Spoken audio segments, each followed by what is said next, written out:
General lecture in Telugu language. Some important facts in our regular course of life, academic and personal.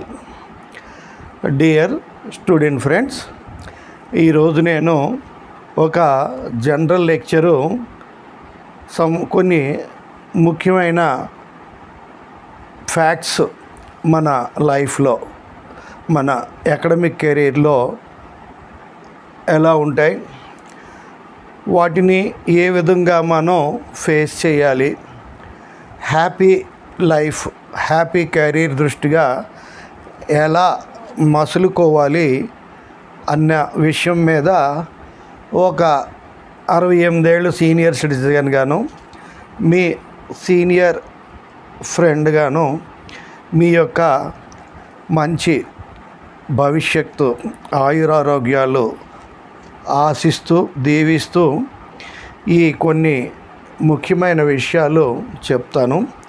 వాటిని పాజిటివ్గా receive చేసుకొని సుఖంగా హ్యాపీగా ఉంటారని కోరుతూ దేవుని ప్రార్థిస్తాను. ఈ లెక్చరు మన తెలుగులో మాత్రమే ఇస్తున్నాను. ఇంగ్లీష్లో అంత వినిపించుకునే వాళ్ళు ఉండకపోవచ్చు కంట్రీ వైడ్ వరల్డ్ వైడ్. ఎందుకంటే మీకు నేను ముందే చెప్పాను, మన తెలుగు విద్యార్థులతో మాట్లాడేటప్పుడు సొంత ఫ్యామిలీ మెంబర్స్తో మాట్లాడినట్టు మాట్లాడతాను. అదే ఇంగ్లీష్లో మాట్లాడేటప్పుడు ఏ సెమినార్లోనో పబ్లిక్లోనో మాట్లాడినట్టుగా అంత స్వేచ్ఛ తీసుకొని మాట్లాడను. అందుకని ఈ లెక్చర్ని మీకు తెలుగులోనే అప్లోడ్ చేస్తున్నాను. ఈ మధ్య అనేక కారణాల వల్ల ఈ ఎలక్షన్స్, నాకు పర్సనల్ ప్రాబ్లమ్స్, కొన్ని సమస్యల వల్ల ఎక్కువ టైము గ్యాప్ వచ్చింది క్లాస్కి. అయితే నా శక్త్యానుసారం నా ప్రాణం ఉన్నంత వరకు ఆరోగ్యంగా ఉన్నంత వరకు నేను ఈ సర్వీస్ మీకు చేస్తానని మాటిస్తున్నాను. అయితే నా సర్వీస్ని ఉపయోగించుకోవడానికి ఈ కొన్ని ఎంతగా మీరు నా సర్వీస్ నమ్మొచ్చో వాటికి తగిన కన్సర్న్ సంబంధిత మాటలు కూడా చెప్తాను. అయితే ఇప్పుడు ఈ క్లాస్లో మీకు నేను ఏ విషయాల మీద చెప్తున్నానంటే, ఒక Telugu medium English medium, Telugu మీడియంలో చదివాం, ఇంగ్లీష్ మీడియంలో చదవలేదు, లాంగ్వేజ్ ప్రాబ్లంగా ఉంది. ఈ లాంగ్వేజ్ అనేది అనుకుంటే అవసరమైతే చాలా ముఖ్యం, అవసరం లేదనుకుంటే అవసరం లేదు. దాని గురించి మనం ఏ విధంగా స్పందించాలి అనేది చెప్తాను.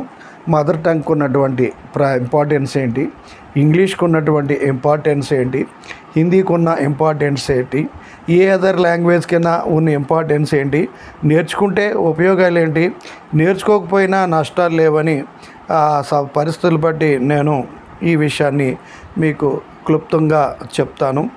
అదేవిధంగా మన లా చదివినప్పుడు 3 year కోర్సు 5 years కోర్సు వాళ్ళు ఈ లాంగ్వేజ్ ప్రాబ్లమ్ని ఎలా ఉండాలి, క్లాసులకు ఎలా అటెండ్ అవ్వాలి, ఏ విధంగా ప్రస్తుత కాంపిటీషన్ని ఈ కార్పొరేట్ కాలేజెస్ వస్తున్నాయి కాబట్టి ఒకప్పుడులా కాదు, ఇప్పుడు మాత్రం అలాగ అశ్రద్ధగా ఉంటే లాభం లేదు, ఏ విధంగా జాగ్రత్తగా పరిస్థితులను ఎదుర్కోవాలి, కార్పొరేట్ కాలేజీలో చదివినంత మాత్రాన పెద్ద పొజిషన్కి వెళ్ళగలవని గ్యారంటీగా చెప్పలేము.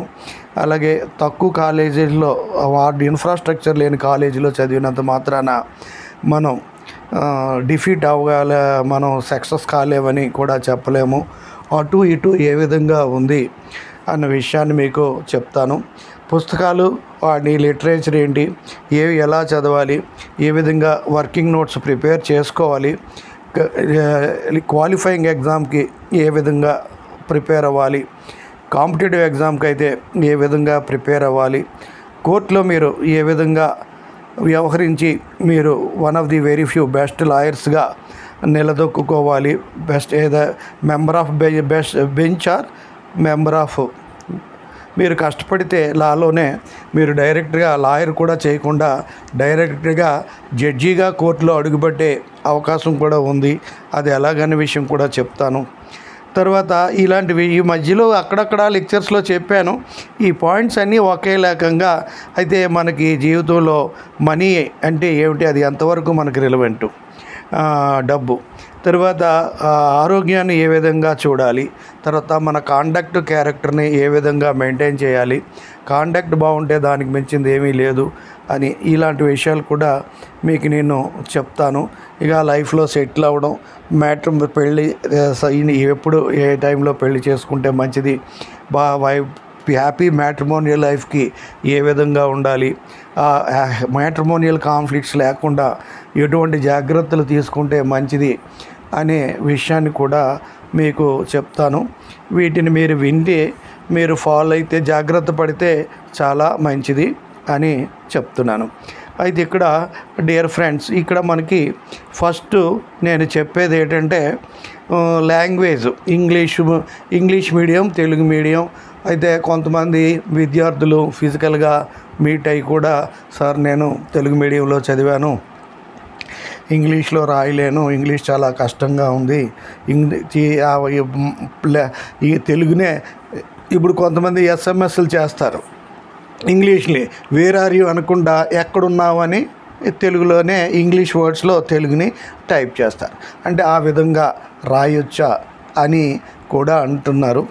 కానీ అలాగా మనకి law examination LLB course 3 years course అయినా 5 years కోర్స్ అయినా ఇంగ్లీష్ మీడియంలో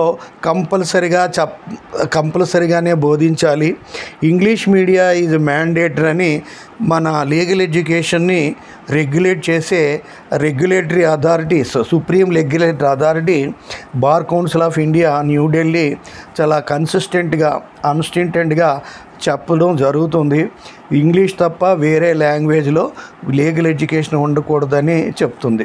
అయితే కొన్ని రాష్ట్రాల్లో ఆ విషయాన్ని పట్టించుకోవడం లేదు. మేము లోకల్ లాంగ్వేజ్లోనే పరీక్షలు పెట్టే ప్లేసెస్ కూడా ఉన్నాయి. కర్ణాటకలో నేను ఫిజికల్గా చూశాను. Question paper Telugu, Kannada, English, Kannada రెండిట్లో ఉంటుంది. ఇంగ్లీష్లోనైనా రాయొచ్చు, కన్నడలోనైనా రాయొచ్చు. అలాగే ఈ మధ్యకాలంలో మహారాష్ట్రలో కూడా ఈ మరాఠీ మీడియంని ఇంట్రడ్యూస్ చేశారు కొన్ని యూనివర్సిటీస్లో.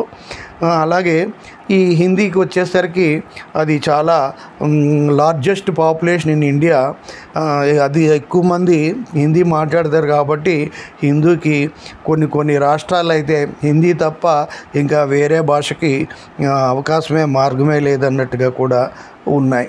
కాబట్టి మనకి ఒక ఇండియన్గా మన భారతదేశంలో పుట్టి 4 ప్లేసులు తిరగాలి, 4 ఏరియాస్ తిరగాలి అనుకున్న వాళ్ళు హిందీ, ఇంగ్లీష్ని కంపల్సరిగా నేర్చుకోవాలి.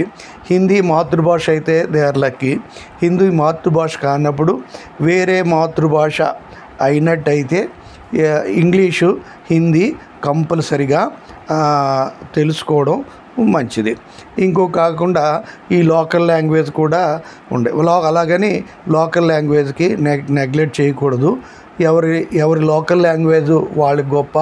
తెలుగు వాళ్ళు మా తెలుగు భాష గొప్ప అంటారు, మరాఠీ వాళ్ళు మరాఠీ గొప్ప అంటారు, కన్నడ వాళ్ళు కన్నడ, తమిళ వాళ్ళు తమిళ. ఇలాగా ఎవరి భాషను వాళ్ళు గౌరవించుకోవడంలో తప్పు లేదు. కాబట్టి ఏ భాష అయినా గొప్పే. మనం ఏ ఏరియాలో సెటిల్ అయితే ఆ ఏరియాలో ఆ భాష నేర్చుకోవడం అనేది చాలా మంచిది, అవకాశం ఉన్నంత వరకు. పివి నరసింహారావు గారు దేశంలో అన్ని భాషలు నేర్చుకోవడంలో అతను ప్రైమ్ మినిస్టర్గా తన్ని ఎంతగా గౌరవించారో బహుభాషా కోవిదుడని అంతగా పొగిడేవారు. అతను ఏ రాష్ట్రంలో స్పీచ్ ఇస్తే ఆ లోకల్ లాంగ్వేజ్, ఆ మదర్ టంగ్లోనే స్పీచ్ ఇచ్చేవారని అతన్ని ఎంతో గొప్పగా చెప్పుకున్నారు. కాబట్టి ఒక భాషని మనము నేర్చుకోవడానికి సిన్సియర్గా మనసు పెడితే 3 నెలల్లో నేర్చుకోవచ్చు, 6 నెలల్లో నేర్చుకోవచ్చు, మ్యాక్సిమం సంవత్సరంలో నేర్చుకోవచ్చు. మనకి ఇంగ్లీష్ రాలేదని కంపేర్డ్గా ఇంగ్లీష్ ఇంకా ఈజీగా వస్తుంది. ఎందుకంటే ఇంగ్లీషు మనకి 1వ తరగతి కాన్వెంట్లో చదివే 1వ తరగతి పిల్లలు బిలో 5 years ఓల్డ్ పిల్లలు అద్భుతంగా ఇంగ్లీష్ మాట్లాడేస్తున్నారు. మనం మైనారిటీ థియరీ 18 ఏళ్ళు దాటి 20-25 ఏళ్ళ మధ్య వయసున్న మనం కొంచెం మనసు పెడితే ఇంగ్లీష్ నేర్చుకోవడం అనేది ఎంతో కష్టం కాదు. ఇంగ్లీషు నేర్చుకోవడానికి పెద్దవాళ్ళు ఇంగ్లీష్లో మాట్లాడేవాళ్ళు సెంటెన్స్లు ఎలా కన్స్ట్రక్ట్ చేస్తున్నారని ఒకసారి జాగ్రత్తగా అబ్జర్వ్ చేసి అదే విధంగా మీరు అదే ప్రాక్టీస్ చేయండి. అలాంటి సెంటెన్సే మీలో మీరు. అదేవిధంగా తెలుగు నేను చెప్పే వీడియో తెలుగు ఇంగ్లీష్లో చెప్తున్నాను. ఈ మధ్య ముందు తెలుగులో వినేసి ఆ వెంటనే ఇంగ్లీష్లో ఇయర్ ఫోన్ పెట్టుకొని వినేయండి, మీకు ఉపయోగపడుతుంది. కొన్ని news papers English Telugu Andhraprabha, Indian Express అని ఇక్కడ మహారాష్ట్రలో 2 పేపర్లు ఉన్నాయి. లోక్ సత్తాను ఏదో టైమ్స్ ఆఫ్ ఇండియా 2 పేపర్లు ఉన్నాయి. ఆ 2 కాంటెంపరీ. ఒకప్పుడు మన ఆంధ్రాలో దక్కన్ క్రానికల్, ఈనాడు అందులో ఉన్నదే ఇందులో ఉంటుంది. అలాగా ముందు తెలుగు ఈనాడు పేపర్ చదివేసి డక్కన్ క్రానికల్ చదివితే అక్కడ మీకు కొంత ఉపయోగపడుతుంది. అయితే ఒక భాష మీద అదే దృష్టితో ఉండి బాత్రూంలో టాయిలెట్లో కూడా అదే ఆలోచించుకొని నిద్రపోయే ముందు తర్వాత ఇలాగలగ చేస్తే ఒక భాష అనేది నేర్చుకోవడం మీకు ఎంతో పెద్ద కష్టం కాదు. 3 నెలలు 6 నెలలు మహా అయితే 1 yearలో నేర్చేసుకుంటారు. ఇంకొకటి ఏంటంటే ఎవరి మాతృభాష వాళ్ళు వందల వేల లక్షల కోట్ల వర్డ్స్ వాళ్ళు ఏదైనా ఉపయోగించగలరు.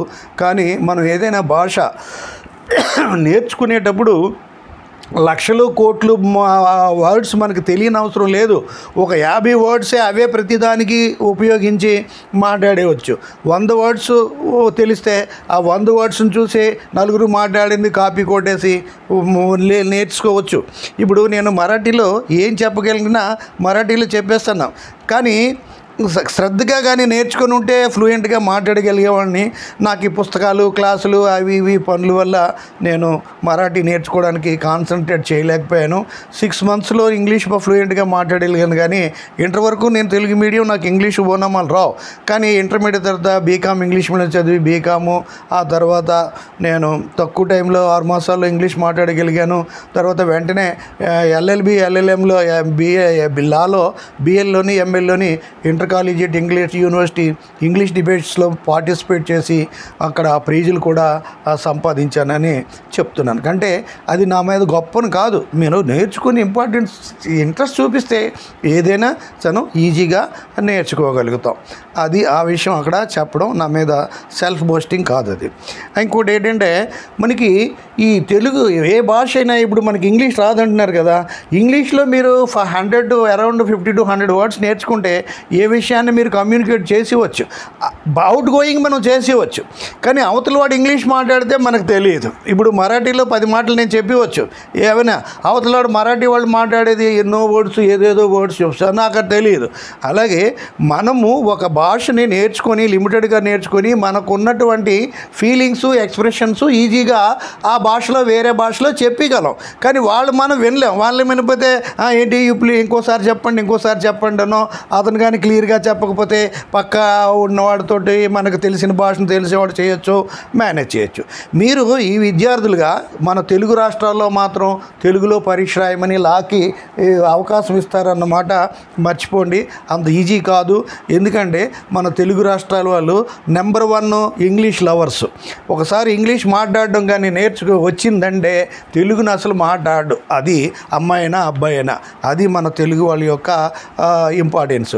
అదే వేరే భాషల్లో వాళ్ళకి అంత కాదు. మాతృభాష కొన్ని రాష్ట్రాల్లో మాతృభాష వాళ్ళకి ఇంపార్టెన్స్, ఇంగ్లీష్కి ఇంపార్టెన్స్ ఎవరు. అయితే మీరు లా ఎగ్జామ్స్ రాసినప్పుడు మీరు మినిమం నాలెడ్జ్ మీకు ఇంగ్లీష్లో ఉంటే మీరు చెప్పగలిగింది గ్రామటికల్గా ఎంత తప్పులు రాసినా పర్వాలేదు. దిస్ సింగు లాంగ్వేజ్లో రాసినా మీకు పట్టించుకోరు. లాంగ్వేజ్ కన్వే అయింది అనేది చాలా BL ఎగ్జామ్ వాల్యూ చేసేటప్పుడు, ఎగ్జామ్ పేపర్ వాల్యూ చేసేటప్పుడు చాలా స్పీడ్గా సైడ్ హెడ్డింగ్లు అండర్లైన్లు చూసుకొనే కొట్టుకెళ్ళిపోతారు తప్ప మీకు డీప్గా దిద్దరు. మీరు అలాగా మేనేజ్ అయిపోతారు. ఇంకో విషయం ఏంటంటే బిఎల్లో 3 ఇయర్ కోర్స్ అయినా 5 ఇయర్ కోర్స్ అయినా మీకు తెలుగు లాంగ్వేజ్ ఇంగ్లీష్ రాకపోతే ఫస్ట్ ఇయరే కొంచెం ఇబ్బందిగా ఉంటుంది, సెకండ్ ఇయర్ అలవాటు అయిపోతుంది, థర్డ్ ఇయర్ మీకు అసలు లాంగ్వేజ్ ప్రాబ్లమే ఉండదు. ఫ్లూయెంట్గా మాట్లాడలేకపోయినా ఈజీగా అర్థం చేసుకుంటారు, ఈజీగా రాయగలుగుతారు.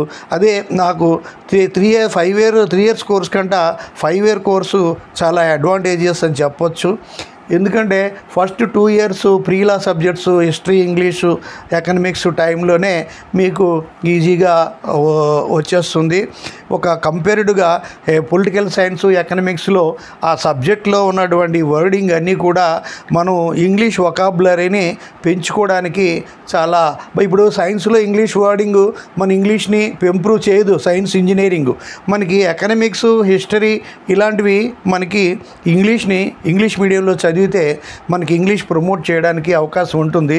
కాబట్టి ఇంగ్లీష్ ప్రాబ్లం ఉన్నవాళ్ళు 5 ఇయర్ కోర్స్ చదివితే అకాడమిక్గా 1 సంవత్సరం తగ్గుతుంది. తర్వాత మీకు మంచి పట్టుత్వం కూడా వస్తుంది. అదేవిధంగా పాలిటెక్నిక్ చదివి ఇంజనీరింగ్ చదివితే 1 సంవత్సరం పెరుగుతుంది వాళ్ళకి, కానీ నాలెడ్జ్ బాగా ఉంటుంది. పాలిటెక్నిక్ చదివిన తర్వాత ఇంజనీరింగ్ చదివే వాళ్ళు బాగా షైన్ అవుతారు. మన నాలెడ్జ్ ఆల్రెడీ ఉంటుంది కాబట్టి 2 ఇయర్ ఇంటర్మీడియట్ చదివి ఇంజనీరింగ్ చదివే వాళ్ళకంట 3 ఇయర్ పాలిటెక్నిక్ చదివి ఇంజనీరింగ్ చదివే వాళ్ళకి సబ్జెక్టులో బాగా నాలెడ్జ్ ఉంటుంది, పట్టుత్వం ఉంటుందని చెప్పొచ్చు. అదేవిధంగా మేము బీకామ్ చదివినప్పుడు కామర్స్ చదివి ఇంటర్లో కామర్స్ చదివి బీకామ్ చదివే వాళ్ళు ఈజీగా ఫాలో అయ్యారు. బైపీ గ్రూపు, ఎంపీ గ్రూప్ చదివి కామర్స్, బీకామ్ చదివే వాళ్ళు చాలా ఇబ్బంది పడేవారు. అప్పుడే డెబిట్ క్రెడిట్ అని అప్పుడు కూడా నేర్చుకోవాల్సి వచ్చేది. కాబట్టి ఈ విధంగా ఇంగ్లీష్ విషయంలో చూడండి.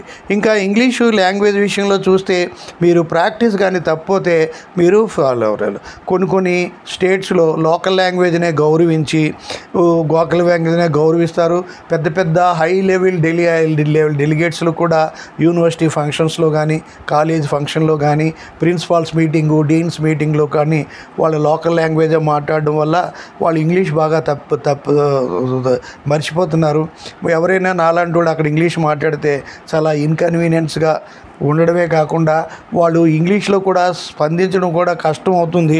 ఎందుకంటే నేను ఫిజికల్గా చూశాను, మంచి హైలీ క్వాలిఫైడ్ పీపుల్ పెద్ద ఆర్గనైజేషన్లో పెద్ద పోస్టులు చేసి ఆ 30-40 ఏళ్ళు సర్వీస్లో అసలు ఇంగ్లీష్నే మాట్లాడవలసిన అవసరం లేక వాళ్ళ లోకల్ లాంగ్వేజే మాట్లాడడం వల్ల ఇంగ్లీష్ను పూర్తిగా మర్చిపోయిన సందర్భాలు ఉన్నాయి. అటువంటి వ్యక్తులను కూడా నేను చూశానని నేను చెప్తున్నాను.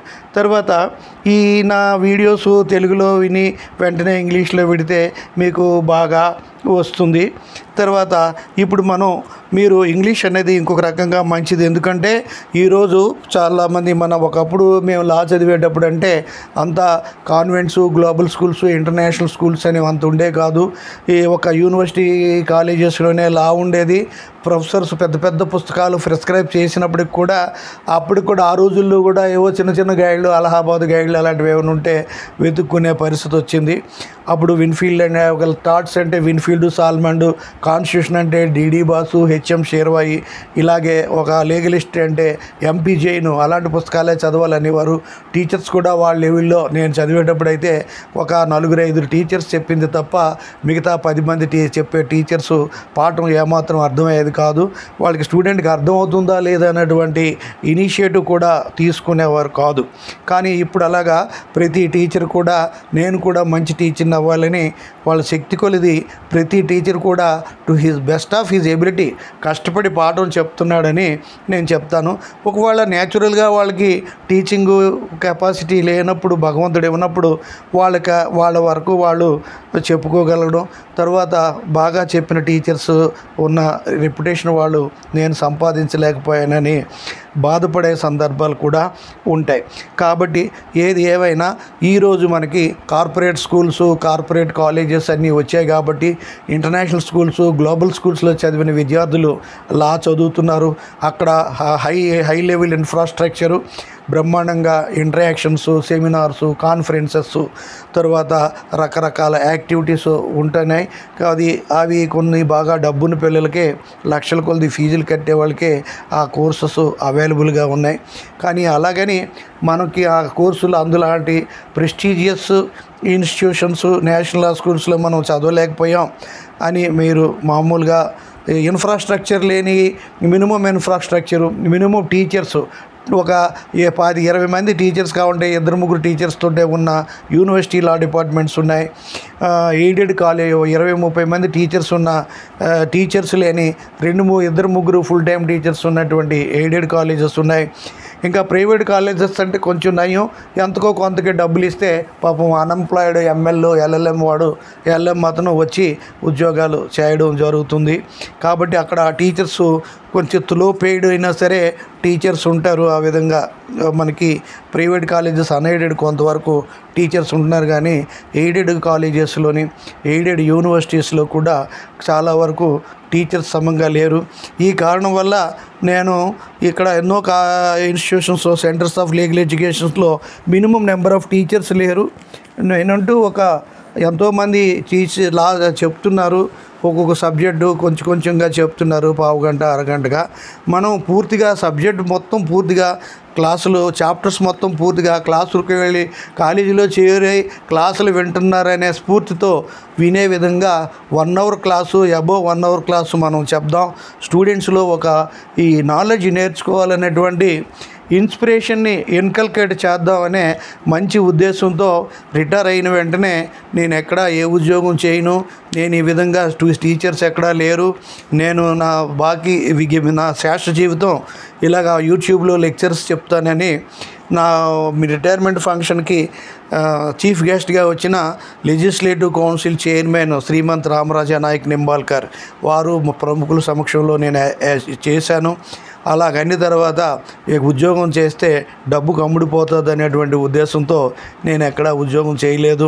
కాబట్టి నేను నాతో ముందు వెనుక నా టీచర్స్ కూడా 75-80 ఏళ్ళు దాటిన వాళ్ళు కూడా ఆల్మోస్ట్ 100% ఉద్యోగాలు చేస్తున్నారు.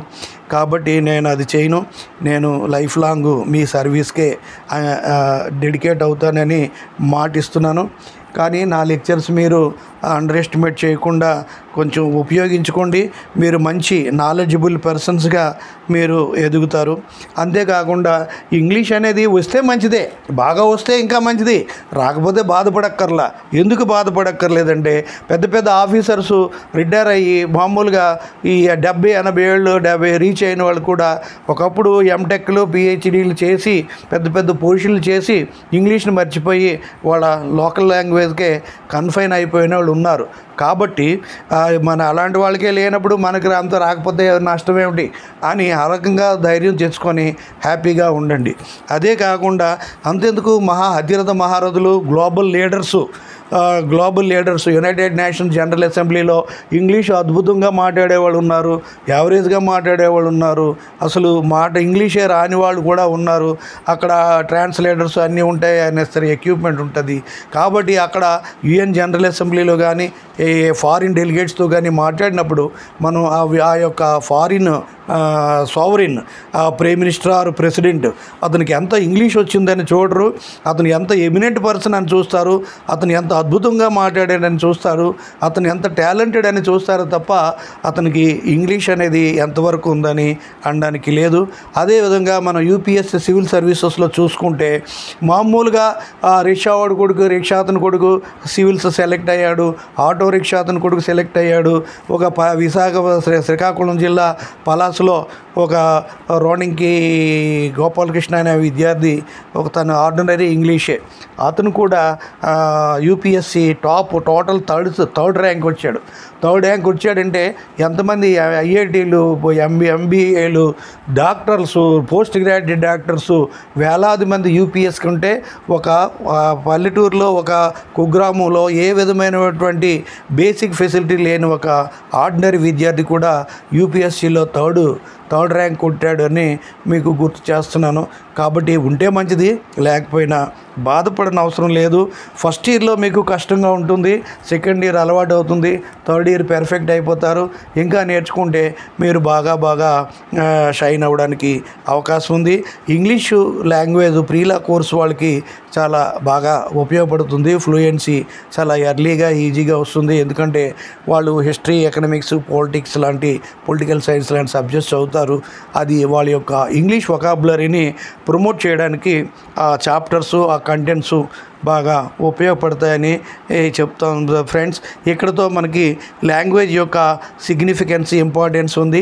మన మదర్ టంగ్ ఏదైనా సరే ఇంగ్లీషు, హిందీ అనేది ప్రతి ఇండియన్కి రావడం చాలా మంచిది. నేను ఎక్కడికి వెళ్ళను, మా ఊర్లోనే ఉండిపోతానంటే అవసరం లేదు. ఈవెన్ లోకల్ లాంగ్వేజ్ బాగా ఇంపార్టెన్స్ ఇచ్చిన వాళ్ళు లోవర్ కోర్టులోనే కొన్ని కోర్టుల్లో కొన్ని స్టేట్స్ లోకల్ లాంగ్వేజ్లో జ్యుడిషియల్ సర్వీస్ ఎగ్జామ్ కూడా అలౌ చేస్తున్నాయి. లోవర్ కోర్ట్స్లో కంప్లీట్ లోకల్ లాంగ్వేజ్లోనే హిందీ అయితే హిందీ, మరాఠీ అయితే అలాంటి భాషని లోకల్ లాంగ్వేజ్ని అలర్ట్ చేస్తున్నాయి. అయినప్పటికీ కూడా ఆ లోకల్ లాంగ్వేజ్కి చేస్తే అక్కడ ఆ స్టేట్స్లో లోకల్ లాంగ్వేజ్కే టాప్ మోస్ట్ ప్రయారిటీ ఇచ్చేవాళ్ళు హైకోర్టులో ప్రాక్టీస్ పెట్టాలంటే కంపల్సరీగా ఇంగ్లీష్ ఉండాలి.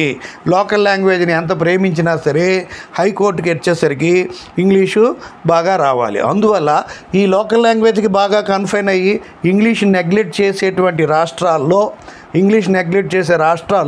ఇంగ్లీష్ ఒక మాదిరిగా బాగా మాట్లాడగలిగిన వాళ్ళు హైకోర్టుకి వెళ్ళి బాగా షైన్ అయ్యే అవకాశం ఉంది. లోకల్ కోర్టులో షైన్ అవ్వకుండా హైకోర్టులో షైన్ అవ్వాలకి ఉన్న ఇంగ్లీష్ అనే బేసిస్ మీద హైకోర్టులో షైన్ అయ్యేటువంటి విషయాన్ని నేను చూశాను, మీకు చెప్తున్నాను. కాబట్టి ఏ లాంగ్వేజ్ అయినా గ్రేటే, ఎన్ని లాంగ్వేజ్ చేసుకుంటే అంత గ్రేట్ అవుతారని ఇక్కడ చెప్తున్నాను. లాంగ్వేజ్ గురించి చాలా చెప్పాను. ఇది లైఫ్ సంబంధించిన విషయం కనుక మీకు ఇంగ్లీష్ మీడియం, తెలుగు మీడియం కాకుండా చెప్పాను. తర్వాత సెంటర్స్ ఆఫ్ లీగల్ ఎడ్యుకేషను, ఇప్పుడు ఇది కూడా ఇందులో ఆల్మోస్ట్ కవర్ చేశాను. సెంటర్స్ ఆఫ్ లీగల్ ఎడ్యుకేషన్ అంటే ఇండియాలో లా కోర్సుని బోధించేటువంటి కాలేజీనే సెంట్రల్ ఆఫ్ లీగల్ ఎడ్యుకేషన్ అంటాం. అది అన్ఎయిడెడ్ లా కాలేజ్ అవ్వచ్చు, ఎయిడెడ్ లా కాలేజ్ అవ్వచ్చు, యూనివర్సిటీ లా డిపార్ట్మెంట్ అవ్వచ్చు, యూనివర్సిటీ లా కాలేజ్ అవ్వచ్చు, లేదంటే నేషనల్ లా స్కూల్ అవ్వచ్చు. మళ్ళీ ప్రైవేట్ సంస్థలో ప్రెస్టీజియస్ మంచి స్టాండర్డ్స్ మెయింటైన్ చేస్తున్నాం అన్నటువంటి లా స్కూల్స్ కూడా ఉన్నాయి. నేషనల్ లా స్కూల్స్ ఉన్నాయి. ఒకప్పుడు 1986లో first time national law school of India అని బెంగళూరులో స్టార్ట్ చేశారు. తర్వాత అది బెంగళూరులో ఇండిపెండెన్స్ తాలూకా నాగర్బావిలో చేశారు. అది మాధవ్ మీనన్ గారు దానికి ఫౌండరు. అతనికి కూడా the father of national law schools అనే టైటిల్ కూడా గూగుల్ ప్రకారం ఉంది. కాబట్టి ఆ నేషనల్ లా స్కూల్స్ అవన్నీ వచ్చిన తర్వాత మన యొక్క లీగల్ ఎడ్యుకేషన్ యొక్క గొప్పతనాన్ని మనం చెప్పాం. మన చాటే అవకాశం, అదృష్టం కలిగింది. లేకపోతే అంతకుముందు లా చదివేవాళ్ళు అంత హై లెవెల్లో మంచి స్టాండర్డ్స్ మెయింటైన్ చేసి, అయితే వాళ్ళకి అప్పుడు ఆ రోజుల్లో మేనన్ గారు చెప్పారు, మేము స్టాండర్డ్స్ అనేది మెయింటైన్ చేస్తాం, డబ్బున్న వాళ్ళు ఫీజులు కట్టుకోగలుగుతారు, డబ్బు లేని వాళ్ళకి మెరిట్ ఉంటే మేము ఫైనాన్షియల్గా కూడా మేము అరేంజ్ చేస్తామని ఫస్ట్ రిఫ్రెషర్ కోర్స్కి వెళ్ళినప్పుడు మాధవ్ మేనన్ గారు చెప్పారు. ఇక్కడ అనేది టాలెంటెడ్ క్యాండిడేట్స్ని కలెక్ట్ చేయడమే ముఖ్యం, అంతేగాని డబ్బున్నాడు కట్టుకుంటాడు, డబ్బు లేనివాడు అయితే ఆ స్కాలర్షిప్స్లో ఆ రకంగా కానీ చేస్తామని అప్పుడు చెప్పారు. అది ఎంతవరకు ఈ యొక్క ఐడియల్ని ఉపయోగించుకున్నారు అనేది మనకు తెలియదు. కాబట్టి ఈరోజు ఒక జ్యుడిషియల్ ఆఫీసర్కి పోటీకి వెళ్ళాలన్నా, ఒక హైకోర్టు జడ్జి పోటీ చేయాలన్నా, జిల్లా జడ్జి పోటీ చేయాలన్నా, సుప్రీంకోర్టు జడ్జి పోటీ చేయాలన్నా మనకి చాలా దగ్గరలుండి ఈ పెద్ద ప్రెస్టీజియస్ నేషనల్ లా స్కూల్స్లో చదివేవాళ్ళు బాగా ప్రివైల్ అయ్యే అవకాశం ఉంది. అడ్వకేట్గా ఎవరైనా షైన్ అయిపోవచ్చు. సబ్జెక్ట్ లేకుండా సీనియర్ అడ్వకేట్కి వెళ్ళి సీనియర్ అడ్వకేట్ వెనకాతలు వెళ్ళి ఏదో ఒక పర్టికులర్ ఏరియాలో ఒక ఆర్బిట్రేషనో, మోటార్ యాక్సిడెంట్సో, లేకపోతే చిన్న సివిలా, క్రిమిలా ఏదో ఒక ఏరియాలో ఉండి అక్కడే కన్ఫైన్ అయిపోయి వాళ్ళకు ఉన్నటువంటి పర్సనల్ తెలివితేటలతో, లాజిక్తో మంచి బాగా డబ్బుని సంపాదించేటువంటి లీడింగ్ లాయర్స్ కూడా ఉంటారు. కొంతమంది నాలెడ్జ్ ఏమీ తెలియకుండా జస్ట్ లైక్ పేరుకి నల్లకోట వేసుకున్న లాయర్ అయినా సరే వాళ్ళకి లా అంటూ ఏమీ తెలియదు, మినిమం నాలెడ్జ్ కూడా ఉండదు. కానీ అక్కడ కోర్టులోనే తోటి లాయర్లు అనేస్తారు, ఆడేంటుందిరా డబ్బులు ఎంతకి వెళ్ళి సంపాదిస్తున్నాడు మాట, ఆడికి ఏటి రాదు అంటే నా రాదు, ఎక్కడికి వెళ్ళిపోతాడు, ఏదో రకంగా చేసేస్తున్నాడని వెనకాతల తోటి లాయర్లే అనుకునే ప్రమాదం ఉంది. ఎందుకు మనం అలాగా లా పాస్ అయ్యి లాయర్ అయ్యి ఒకటి చేత మనం అనిపించుకోవాలి? మన జడ్జి గారు మన కోర్టులో ల్యాండ్ కౌన్సిల్ అని సంబోధిస్తారు. ల్యాండ్ కౌన్సిల్ అంటే ఏంటంటే ఒక లెర్న్డ్ పర్సన్ అనమాట. అన్ని విషయాలు తెలిసినటువంటి ఒక మేధావి, ఒక లీగల్ మేధావి, చట్టపరంగా చట్టాలు అన్నీ బాగా తెలిసినటువంటి ఓ మేధావి గారు అని జడ్జి గారు మనల్ని సంబోధించినప్పుడు మనకి ఆ లా ఎంతవరకు నాలెడ్జ్ ఎంతవరకు ఉంది, మనం ఎంతవరకు నేర్చుకున్నాం అనేటువంటి ఫీలింగ్ కూడా మనకి ఉండాలి. సబ్జెక్ట్ నేర్చుకోండి. మీరు కాలేజీలో ప్రతి క్లాసులకి అటెండ్ అయ్యి క్లాసులు వినాల్సి ఉంది. అయితే ఈ సెమిస్టర్ ప్రకారం 5 సబ్జెక్టులకి 5 పీరియడ్లు అటెండ్ అవ్వాలి. 5 సబ్జెక్టులకి 5 పీరియడ్లు అటెండ్ అవ్వడానికి 5 క్లాసులు వినడం అనేది చాలా కష్టం. చెవుల్లో నుండి బ్లడ్ వచ్చేస్తుందేమో అనుకుంటాం. ఇప్పుడు ప్రజెంట్ పొజిషన్లో నేను 1 అవర్ చెప్తున్నానే కానీ గత్యంతరం లేక వేరే మార్గం లేక నాకు ఎక్కువ సబ్జెక్టులు యాక్సెప్ట్ చేశాను కాబట్టి అన్నిటినీ చెప్పాలి అంటే ఓ పావుగంట అరగంట చెప్పి అని బోర్డు మీద రాసి పవర్ పాయింట్ ప్రజెంట్ చేసి దానికి కొంత టైం వెచ్చించి చేయగలిగితే ఒక మొత్తం ఎంత నెగ్లిజెన్స్ అనేది పుస్తకంలోనే 100 పేజీలు 200 పేజీలు ఉంటుంది. అటువంటి నెగ్లిజెన్సీ థాట్స్లో అంత పెద్ద చాప్టర్ను కూడా ఒకే రోజు కన్ఫెషన్స్ అడ్మిషన్స్ అనేది చెప్తే ఎన్నో క్లాసులు ఉండాలి. కానీ అదే ఒకే క్లాసులో చెప్పడం అనేది అంతగా ప్రిపేర్ అయ్యి నేను ఎంత ప్రిపేర్ అవుతున్నానో నా అంతరాత్మ తెలుసు, భగవంతుడికి తెలుసు. అంత కష్టపడితే మీరంతా తెలుసుకొని నా వల్ల మాకు సబ్జెక్ట్ నేర్చుకున్నామంటే అంతకు మించినటువంటి గురుదర్శనం నాకేమీ ఉండదు. అదే మనం అంటూ పుట్టాను కాబట్టి నేను డబ్బున్నోడిని కాదు, గుడి కట్టించలేను, బడి కట్టించలేను, ఏమీ లేదు. నేను చేయగలిగింది ఖర్చు లేనటువంటి సర్వీసే. నోటితో 4 మొక్కలు వాగడమే తప్ప నా టైం పాస్కో ఇంకో వేరే కారణంగా చదువుకుంటే టైం పాస్ అవుతుంది, నాకు 4 ముక్కలు నేను నేర్చుకుంటాననే ఉద్దేశంతో ఈ సర్వీస్ చేస్తున్నాను. అది మీరు గుర్తుంచుకోండి. అయితే ఈ విధంగా మనము ఈ పెద్ద ఇన్ఫ్రాస్ట్రక్చర్ ఉన్నటువంటి లా కాలేజెస్లో మనం చదవలేకపోతున్నామే, ఇక్కడ మనం ఎలా చేయగలం అనే బాధపడక్కర్లే. అయితే నేను చిన్న కాలేజెస్లో చదివే వాళ్ళని పక్షపాతంతో చెప్తున్నాను కాదు. పెద్ద ఇన్స్టిట్యూషన్లో చదివేవాళ్ళు నా లెక్చర్ కానీ ముందు వినిస్తే జస్ట్ వాళ్ళకి చిన్న సింపుల్ అనమాట. ఒక దేర్ నథింగ్. ఇప్పుడు మనము నాన్ వెజ్ డిన్నర్కి వెళ్ళేటప్పుడు ముందు సూప్ తాగుతారు చూడండి, అలాగా నా యొక్క లెక్చర్స్ ముందు వినేస్తే అక్కడ క్లాసులో చెప్పేటువంటి మంచి హై స్టాండర్డ్లో చెప్పిన క్లాసులు వింటే, హై స్టాండర్డ్ బుక్స్ చదివితే ఇంకా బాగుంటుంది. అయినప్పటికీ కూడా ఈ నేషనల్ లా స్కూళ్ళు, ప్రెస్టీజియస్ లా స్కూల్స్లో ఉన్న టీచర్స్ వరకు వాళ్ళు గ్లోబల్ స్కూల్స్లో 12th వరకు చదివి గ్లోబల్ ఇంటర్నేషనల్ 12th వరకు చదివి నేషనల్ లా స్కూల్స్లోనే ప్రెస్టీజియస్ లా స్కూల్స్లోనే ఎల్ఎల్బి LLM చదివి అక్కడే పీహెచ్డీ చేసి అక్కడే టీచర్ అయితే ఆ స్టూడెంట్స్కి తగ్గ ఎమినెంట్ అద్భుతమైన ఇంగ్లీష్ మాట్లాడి కమాండ్ ఉండే టీచర్స్ మీకు ఉంటారు తప్ప ప్రెస్టీజియస్ నేషనల్ లా స్కూల్స్లో మామూలుగా అలా వాళ్ళు కాకుండా యంగ్ టీచర్స్ మాత్రమే కాన్వెంట్స్లో అక్కడ చదివిన వాళ్ళు ఉంటారు తప్ప నాలాంటి ఏజ్డ్ టీచర్స్ ఎవరైనా సరే మామూలు స్కూల్స్ కాలేజీలో చదివి మామూలు లా డిపార్ట్మెంట్స్ లాలో చదివిన వాళ్ళే ఉంటారు. అయితే అక్కడ ఆ స్టూడెంట్స్ ఉన్నటువంటి స్టాండర్డ్ని బట్టి వాళ్ళ యొక్క ఇన్స్టిట్యూషన్స్కి రెప్యుటేషను ఆ స్టూడెంట్స్ యొక్క టాలెంట్ మీదే ఎక్కువ ఆధారపడుతుంది తప్ప ఆ టీచర్స్ టాలెంట్ అనేది కంపేరిటివ్గా తక్కువ అని నేను చెప్తే తప్పు అయితే క్షమించండి. కాబట్టి మీరు అలాగ అనుకోవద్దు. అలాంటి నేషనల్ లా స్కూల్స్, ఇండియా ప్రెస్టీజియస్ స్కూల్ స్టూడెంట్స్ని మీరు ఒక స్టాండర్డ్ లేకుండా ఎవరు జాయిన్ అయ్యారు అనుకోండి, మీ ఫాదర్ ఫైనాన్షియల్గా ఉండవు, నా కొడుకు కూడా నేషనల్ లా స్కూల్ అట్లా చదవాలని పంపిస్తే అక్కడ వాళ్ళ స్టాండర్డ్స్కి మీరు ఈ ఆర్డినరీ విద్యార్థి ఫీల్ అవ్వలేనప్పుడు నా వీడియోస్ అన్నీ ఒకసారి విని పుస్తకాలు ఒకసారి చూసుకొని వెళ్ళండి. వాళ్ళతో పాటు మీరు కూడా ఈక్వల్ అయిపోతారు. మనం చదివితే అయిపోతాం. నాకు కూడా ఇలాగా ఒక ML చదివినప్పుడు అందరూ ఫస్ట్ ర్యాంకర్స్, ఫస్ట్ గోల్డ్ మెడల్సే, నేను జస్ట్ సెకండ్ క్లాస్ ఉండి నాకు ఒక 2 ఫ్రెండ్స్ తీసుకెళ్ళి వాళ్ళు అవి క్వశ్చన్స్ వేస్తే నేను ఏవి చెప్పలేకపోయాను.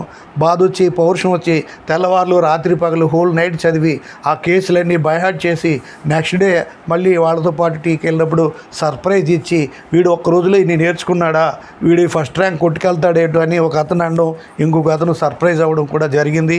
అదేవిధంగా నాకు ఆ ఎంఎల్లో ఫస్ట్ ర్యాంక్ కూడా వచ్చింది. డియర్ ఫ్రెండ్స్, మనం కష్టపడితే ఏదైనా మనం సాధించడానికి అవకాశం ఉందని చెప్తున్నాం. కాబట్టి మీరు వీలైనంత వరకు రెగ్యులర్గా క్లాసులకి అటెండ్ అవ్వండి. ఏ కారణం చేత క్లాసులకి అటెండ్ అవ్వని వాళ్ళు నా లెక్చర్స్, వీడియో లెక్చర్స్ వినడమో, లేదంటే నెట్లో మీకు ప్రతి సబ్జెక్ట్కి పాఠాలు చెప్పిన వాళ్ళు ఉన్నారు, ప్రతి సబ్జెక్ట్కి పాఠాలు చెప్పిన వాళ్ళు ఉన్నారు.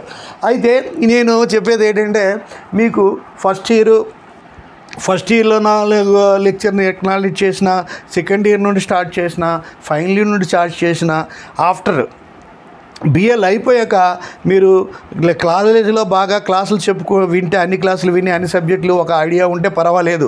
ఈ 30 సబ్జెక్టుల మీద ప్రతి సబ్జెక్టు మీద మనకు కొంచెం అవగాహన ఉంది అంటే పర్వాలేదు. ఆ అవగాహన లేనప్పుడు నా లెక్చర్స్ అన్నీ కూడా మీరు ఒక్కసారి 2 రోజులకు ఒకటో 3 రోజులకు ఒకటో ఖచ్చితంగా వినగలిగితే మీకు మంచి ఫుల్ ఫ్లెడ్జ్డ్ నాలెడ్జ్ వస్తుంది. బిఎల్ అయిన వెంటనే సంబంధిత హైకోర్టులో మీరు ఎన్రోల్మెంట్ అయిపోయి వెంటనే ఏదో క్యాజువల్గా అడ్వకేట్ అనిపించుకొని ఒక సీనియర్ దగ్గర జాయిన్ అయిపోయి మీకు అదే సిటీలో మీరు ఒక ఎంబీబీఎస్ అయిన తర్వాత ఇంటర్న్షిప్ అని ఉంటుంది. ఈ రూరల్ సర్వీస్ అని, హాస్పిటల్లోని రోగులకి సేవ చేయడం ఇలాంటివి ఉంటాయి. ఎంబీబీఎస్ పాస్ అయిన వెంటనే వాళ్ళకి డిగ్రీ ఇచ్చారు, పాస్ అయ్యామని చెప్తారు. డిగ్రీ ఎప్పుడు ఇస్తారు? వాళ్ళ ఇంటర్న్షిప్ కంప్లీట్ చేసి ఆ సర్వీస్, రూరల్ సర్వీస్ ఇలాంటివన్నీ చేసిన తర్వాతే డిగ్రీ చేతికి ఇస్తారు. లేకపోతే డిగ్రీ ఇచ్చేస్తే ఏ సర్వీస్ చేయకుండా పారిపోతాడు. అలాగా ఒక రకంగా ఇప్పుడు మనం ఒక కోర్సులో జాయిన్ అయితే మన ఒరిజినల్స్ పట్టుకున్నట్టు, ఎందుకంటే ఈ ఒరిజినల్ పట్టుకుని ఇంకో దగ్గర జాయిన్ అయిపోతాడనే ఆటంకం అనమాట. అలాగా మీరు బిఎల్ అయిన వెంటనే ఒక కాంపిటేటివ్ ఎగ్జామ్ సెంటర్లో మీరు చేరితే అక్కడ మనకి కాలేజీలో అయితే మనం కాలేజీకి వచ్చామా, ఎంతవరకు లైఫ్ ఎంజాయ్ చేస్తాం అనేది కాన్సన్ట్రేషన్. మీరు ఒక competitive exam centre, judicial officer service, UPSC ఇలాంటి సెంటర్స్ ఉంటాయి. అక్కడ వాళ్ళు 3 మాసాలు 6 మాసాలు మా అయితే మ్యాక్సిమమ్ కోచింగ్ ఇస్తారు. ఒక 3 మాసాలు 6 మాసాలు 1 ఇయర్లో ఈ 3 ఏళ్ళు చదివిన 30 సబ్జెక్టులు వాళ్ళు ఎట్టి పరిస్థితుల్లో చెప్పలేరు. చెప్పినా మీరు వినలేరు. ఒక 10 మంది టీచర్స్ వచ్చి రోజు 10 సబ్జెక్టులు చెప్తే 10 క్లాసులు మనం వినగలమా? వినలేం. కాబట్టి మీరు అక్కడికి వెళితే ఏంటంటే, అక్కడ ఆల్రెడీ 2వ సారి 3వ సారి అదే ఎగ్జామ్ రాసిన వాళ్ళు బాగా ముదురులు ఉంటారు, ఏదైనా ఆన్సర్ చెప్పేనోడు. అక్కడ భోజనాలు చేసిన తర్వాత కూర్చొని క్వశ్చన్స్ వేసుకొని ఆన్సర్లు చెప్తే, అబ్బా ఎంత బాగా వీళ్ళకి అన్నీ వచ్చే, వీళ్ళకి తెలియనిది ఏమీ లేదే, అయ్యో నాకే ఏం తెలీదు, ఏంటి లైఫ్, నేను కూడా చదవాలి, ఏదో సినిమాలో మనకి రవితేజ అంటాడులే, నీ బతుకు చేయడానికి ఏంటి తెలియదని. అలాగా మీరు అనుకొని మీరు కూడా డే అండ్ నైట్ కష్టపడి చదివి వాళ్ళతో పాటు వాళ్ళందరికీ అంతా వచ్చు, అన్నీ వచ్చు, ఏదైనా రాయగలరు, ఏదైనా చెప్పగలరు. వాడు డెఫినెట్గా కొడతాడు, వీడు డెఫినెట్గా కొడతాడు, నేను కూడా అలా చదవాలి, నేను నేర్చుకోవాలి అనేటువంటి ఇన్స్పిరేషను, ఎంతూజియాజము, పౌరుషం వస్తాయి. బాగా చదువుతారు, ఎగ్జాము రాయగలుగుతారు.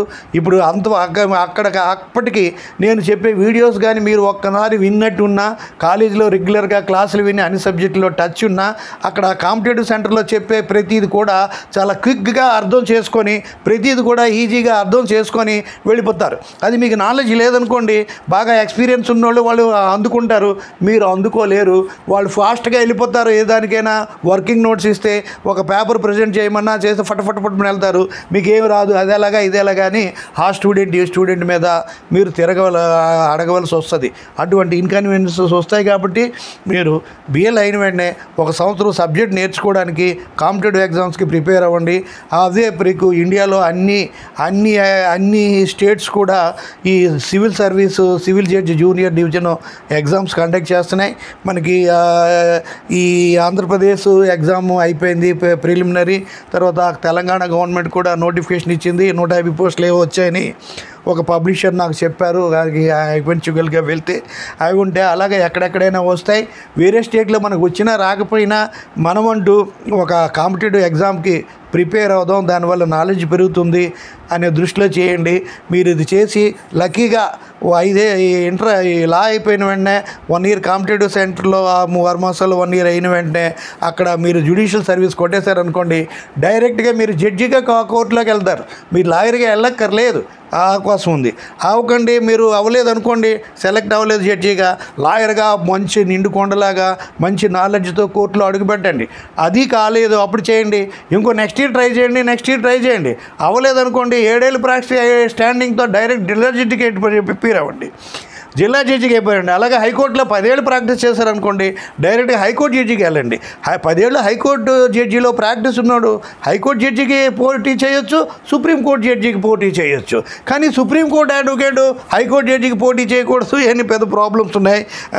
అవి దాని మీద కొంచెం గొడవ కూడా చదువుతుంది, గూగుల్లో చూస్తే మీకు తెలుస్తుంది లేటెస్ట్ పొజిషను. ఆ సుప్రీంకోర్టు అడ్వకేట్స్ అసోసియేషన్ ప్రెసిడెంట్ వాళ్ళకి ఏదో ఉంది, అది ఎంతవరకు అది కరెక్టు. మరి ప్రెసిడెంట్ ఆఫ్ ఇండియా ఒక లీగల్ జ్యూరిస్ట్గా రికగ్నైజ్ చేస్తే ఎవరినైనా సరే సుప్రీంకోర్టు జడ్జిగాను అపాయింట్ చేయొచ్చు. ఈ విధంగా మీరు qualifications of high court judge, supreme court judge చూస్తే మీకు ఇందులో ఉన్నటువంటి టెక్నికల్ క్లారిఫికేషన్స్ చాలా ఉంటాయి. ఇది మీరు ఇది ఫాలో అవ్వగలరు డియర్ ఫ్రెండ్. ఇక్కడ మనకి LLB course, centres of legal education, other infrastructure అనేది చెప్పాం. తర్వాత బుక్స్, స్టాండర్డ్స్, లిటరేచర్కి వచ్చేసరికి మనకి మా టైంలో కూడా ఆ బుక్ చదవాలి, ఈ బుక్ చదవాలి అని చెప్పారు. మేము BLకి వెళ్తే మా ప్రొఫెసర్ గారు అది చదవాలి, ఇది చదవాలి అన్నారు. ఒక టాపిక్ చదవాల్సి వస్తే ఒక 10 పుస్తకాలతో ప్రిఫర్ చేసి వచ్చేది. లైబ్రరీకి వెళ్ళి ఆ బుక్ చూసి, ఈ బుక్ చూసి ఒక నోట్స్ తయారు చేయడం అంటే కష్టంగా ఉండేది. మాకు సీనియర్సు జిలానీ షా గారనే మా సీనియర్ ఫ్రెండ్, వాళ్ళంతకుముందు కష్టపడి నోట్స్లు తయారు చేయడం వల్ల, ఆ నోట్స్లు మాకు ఇవ్వడం వల్ల మాకు ప్రిపరేషన్ చాలా ఈజీ అయింది. అదేవిధంగా మేమే కానీ ఆ నోట్స్లు అన్నీ ప్రిపేర్ అయ్యి ఉంటే మేమంత ఈజీగా ML పరీక్ష పాస్ అయ్యి ఉండేవాళ్ళం కాదు. అంతేకాదు అక్కడ ఆ రోజుల్లో మా ఫ్రెండ్స్ ఇద్దరు కూడా చెప్పారు ఏంటంటే, JN పాండే ఉంది, కాన్స్టిట్యూషన్ అంటే మాకు కాన్స్టిట్యూషన్లలో అన్నీ ఉండే, HM షేర్వయ్య చదివేమనేవారు మా ప్రొఫెసర్ గారు. తర్వాత DD Basu commentaries, Koka Subbarao commentaries, ఇలాగా పెద్దవే చెప్పేవారు. ఆ పుస్తకాలు వెతుక్కొని అర్థం చేసుకొని రాసేసరికి తాడు తెగిపోయేది. చాలా కష్టపడేవాళ్ళం. ఉదయం నుండి సాయంకాలం లైబ్రరీలో ఉన్న 2 పేజీలు మెటీరియల్ మనకి వచ్చేది కాదు. లక్కీగా మధ్యలో JN పాండే అనే బుక్ మాకు ఉంది అని తెలిసింది. JN పాండే కాన్స్టిట్యూషన్లో చూస్తే అన్ని పుస్తకాలు రెడీ, అన్ని ఏరియాస్ ఎక్కువ ఉన్నాయి. ఉన్నవాళ్ళు the best among the existing కదా, the best among the worst లాగా నలుగురు ఏటి రాస్తే అందులో బెస్టే చూస్తారు. కాబట్టి JN పాండే మాకు ఒక మహానుభావుడిలాగా తిరుపతి దేవుడు ప్రత్యక్షమైనట్టు అనిపించి JN పాండే గారి బుక్ మేము కాన్స్టిట్యూషన్ చదివి మేము విజయవంతంగా వచ్చాం. అదే కాకుండా ఈ పెద్ద పుస్తకాలన్నీ అనుకుంటే మేము చాలా ఇబ్బందికి పడేవాళ్ళు అని చెప్తున్నాం. కాబట్టి నాలాంటి వాడు ఆ పుస్తకాలు నేను రాశానంటే అన్ని పెద్ద వాళ్ళు హేమహేములు రాసిన పుస్తకాలన్నీ చూసి అందులో పాయింట్స్ ఏరి చిన్నగా రాశాను. అయితే ఆ పుస్తకాల్లో నీకు డెఫినేషన్స్ అనేవి బాగా ఖచ్చితంగా ఉంటుంది. ఆ కాన్సెప్ట్ లాటిన్ మ్యాక్సిమం అనేది తెలుస్తుంది, బాగుంటుంది. హిస్టారికల్ బ్యాక్గ్రౌండ్ బాగుంటుంది, ఎలిమెంట్స్ బాగుంటుంది. తర్వాత సబ్జెక్టు, కండిషన్స్, క్లాసిఫికేషన్ ఇలాంటివి బాగుంటాయి. కానీ నా బుక్స్లో లేటెస్ట్ డెవలప్మెంట్స్ ఉండవు. కాబట్టి చాలా వరకు అప్డేట్ కాలేదు. ఎప్పుడో రీప్రింట్సే నడుస్తున్నాయి నా మీద, గుడ్ విల్ మీద.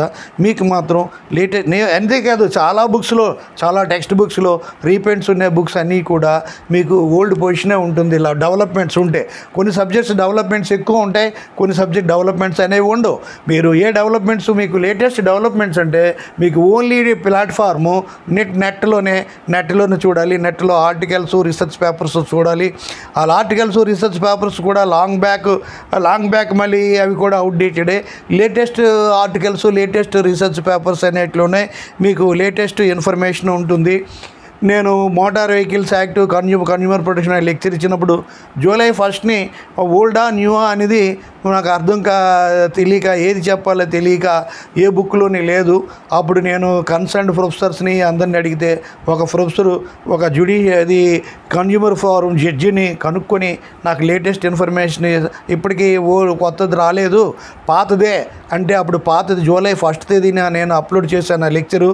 అయితే మళ్ళీ ఆ జూలై 2nd వీక్లో ఎప్పుడో ఆ యాక్ట్ రావడం, అప్పుడు నేను చెప్పిన లెక్చర్ కూడా వేస్ట్ అయిపోయినట్టే లెక్క. ఓల్డ్ ప్రకారం చెప్పాను కాబట్టి న్యూ. ఇప్పుడు లా ఆఫ్ ఎవిడెన్స్ చెప్తున్నానంటే చాలా వరకు ఓల్డ్ ఇండియన్ ఎవిడెన్స్ యాక్ట్లోనే భారతీయ సాక్ష్య అధినియంలో చాలా వరకు ఉన్నాయి, సెక్షన్ నెంబర్ మారే. అది ఇప్పుడు చెప్తున్న దాని లెక్చర్కి ప్రతిదీ కూడా కంపేరిటివ్ స్టడీ చేసే చెప్తున్నాను. ఇప్పటి వరకు నేను ఇచ్చిన లెక్చర్స్ అన్నింటిలో కూడా ఎక్కడా ఏమీ మారలేదు, చిన్న అడ్జస్ట్మెంట్ జరిగింది. అది సెక్షన్ 2ని తీసుకొచ్చి సెక్షన్ 170లో పెట్టారు, రిపీలింగ్ యాక్ట్ని. తర్వాత ఈ సెక్షన్ 4లో ఉన్నటువంటి ప్రిజంప్షన్స్ని తీసి సెక్షన్ 3 ఇంటర్ప్రిటేషన్ క్లాజ్లో పెట్టారు. ఇంతవరకు అవి కూడా లెక్చర్స్ అన్నీ కూడా ఈ జూలై 1 వచ్చేలుగా ఈ ఎవిడెన్స్, లా ఆఫ్ ఎవిడెన్స్ నేను పూర్తి చేసేస్తాను. అంతేకాకుండా ఆ తర్వాత ఈ కొత్త ఎనాక్ట్మెంట్స్ వచ్చాక ఐపీసీ, సిఆర్పిసి ఎవిడెన్స్ ఎన్నో సబ్జెక్ట్స్ ఉన్నాయి. 30 సబ్జెక్టులు చెప్పాలనుకున్నాను కానీ అన్ని సబ్జెక్టులు చెప్పే కంటే కామన్గా ఉపయోగపడేవి, లాయర్ గాను జడ్జి గాను ఉపయోగపడే ఎగ్జామ్స్ని బాగా కాన్సన్ట్రేట్ చేస్తే మంచిది 30 కంటేను. ఇప్పుడు ఇంటలెక్చువల్ ప్రాపర్టీ ఉంది, అంతగా ఎవరో ఫ్యూ అడ్వకేట్స్ ఉంటారు. తర్వాత ఇంకా ప్రొఫెషనల్ ఎథిక్స్ ఉంటుంది, లాయర్గా అన్నీ తెలుసుకోవాలి. వాటి మీద కాదు, అండ్ ప్రొఫెషనల్ ఎథిక్స్లో లెక్చర్స్ ఇచ్చాను. కొన్ని సబ్జెక్ట్స్ ఉంటాయి, డ్రాఫ్టింగ్, ప్లీడింగ్, అవి న్యాచురల్గా ప్రాక్టికల్గా నేర్చుకుంటారు. దాని మీద లెక్చర్ మనం ఇవ్వక్కర్లే. మూట్ కోర్ట్ ఉంటుంది, మూట్ కోర్ట్ మీద మన సబ్జెక్ట్ ఉంది, లెక్చర్ ఇవ్వక్కర్లే, అది ప్రాక్టికల్గానే తెలుసుకుంటారు. లేబర్ లా ఉంది, ఎవరో ఆ లేబర్ లాలో ప్రాక్టీస్ చేస్తే కొద్దిమందికే ఉపయోగపడుతుంది. ఇంటలెక్చువల్ ఉంది, ఇంటలెక్చువల్ కొద్దిగా ఉపయోగపడుతుంది. ఇలాగుంటాయి. అయితే నేను ఇచ్చిన 250 లెక్చర్లో కాన్స్టిట్యూషన్లో మంచి గుడ్ నెంబర్ ఆఫ్ లెక్చర్స్ ఇచ్చాను, అడ్మినిస్ట్రేటివ్లో గుడ్ నెంబర్ ఆఫ్ లెక్చర్ ఇచ్చాను.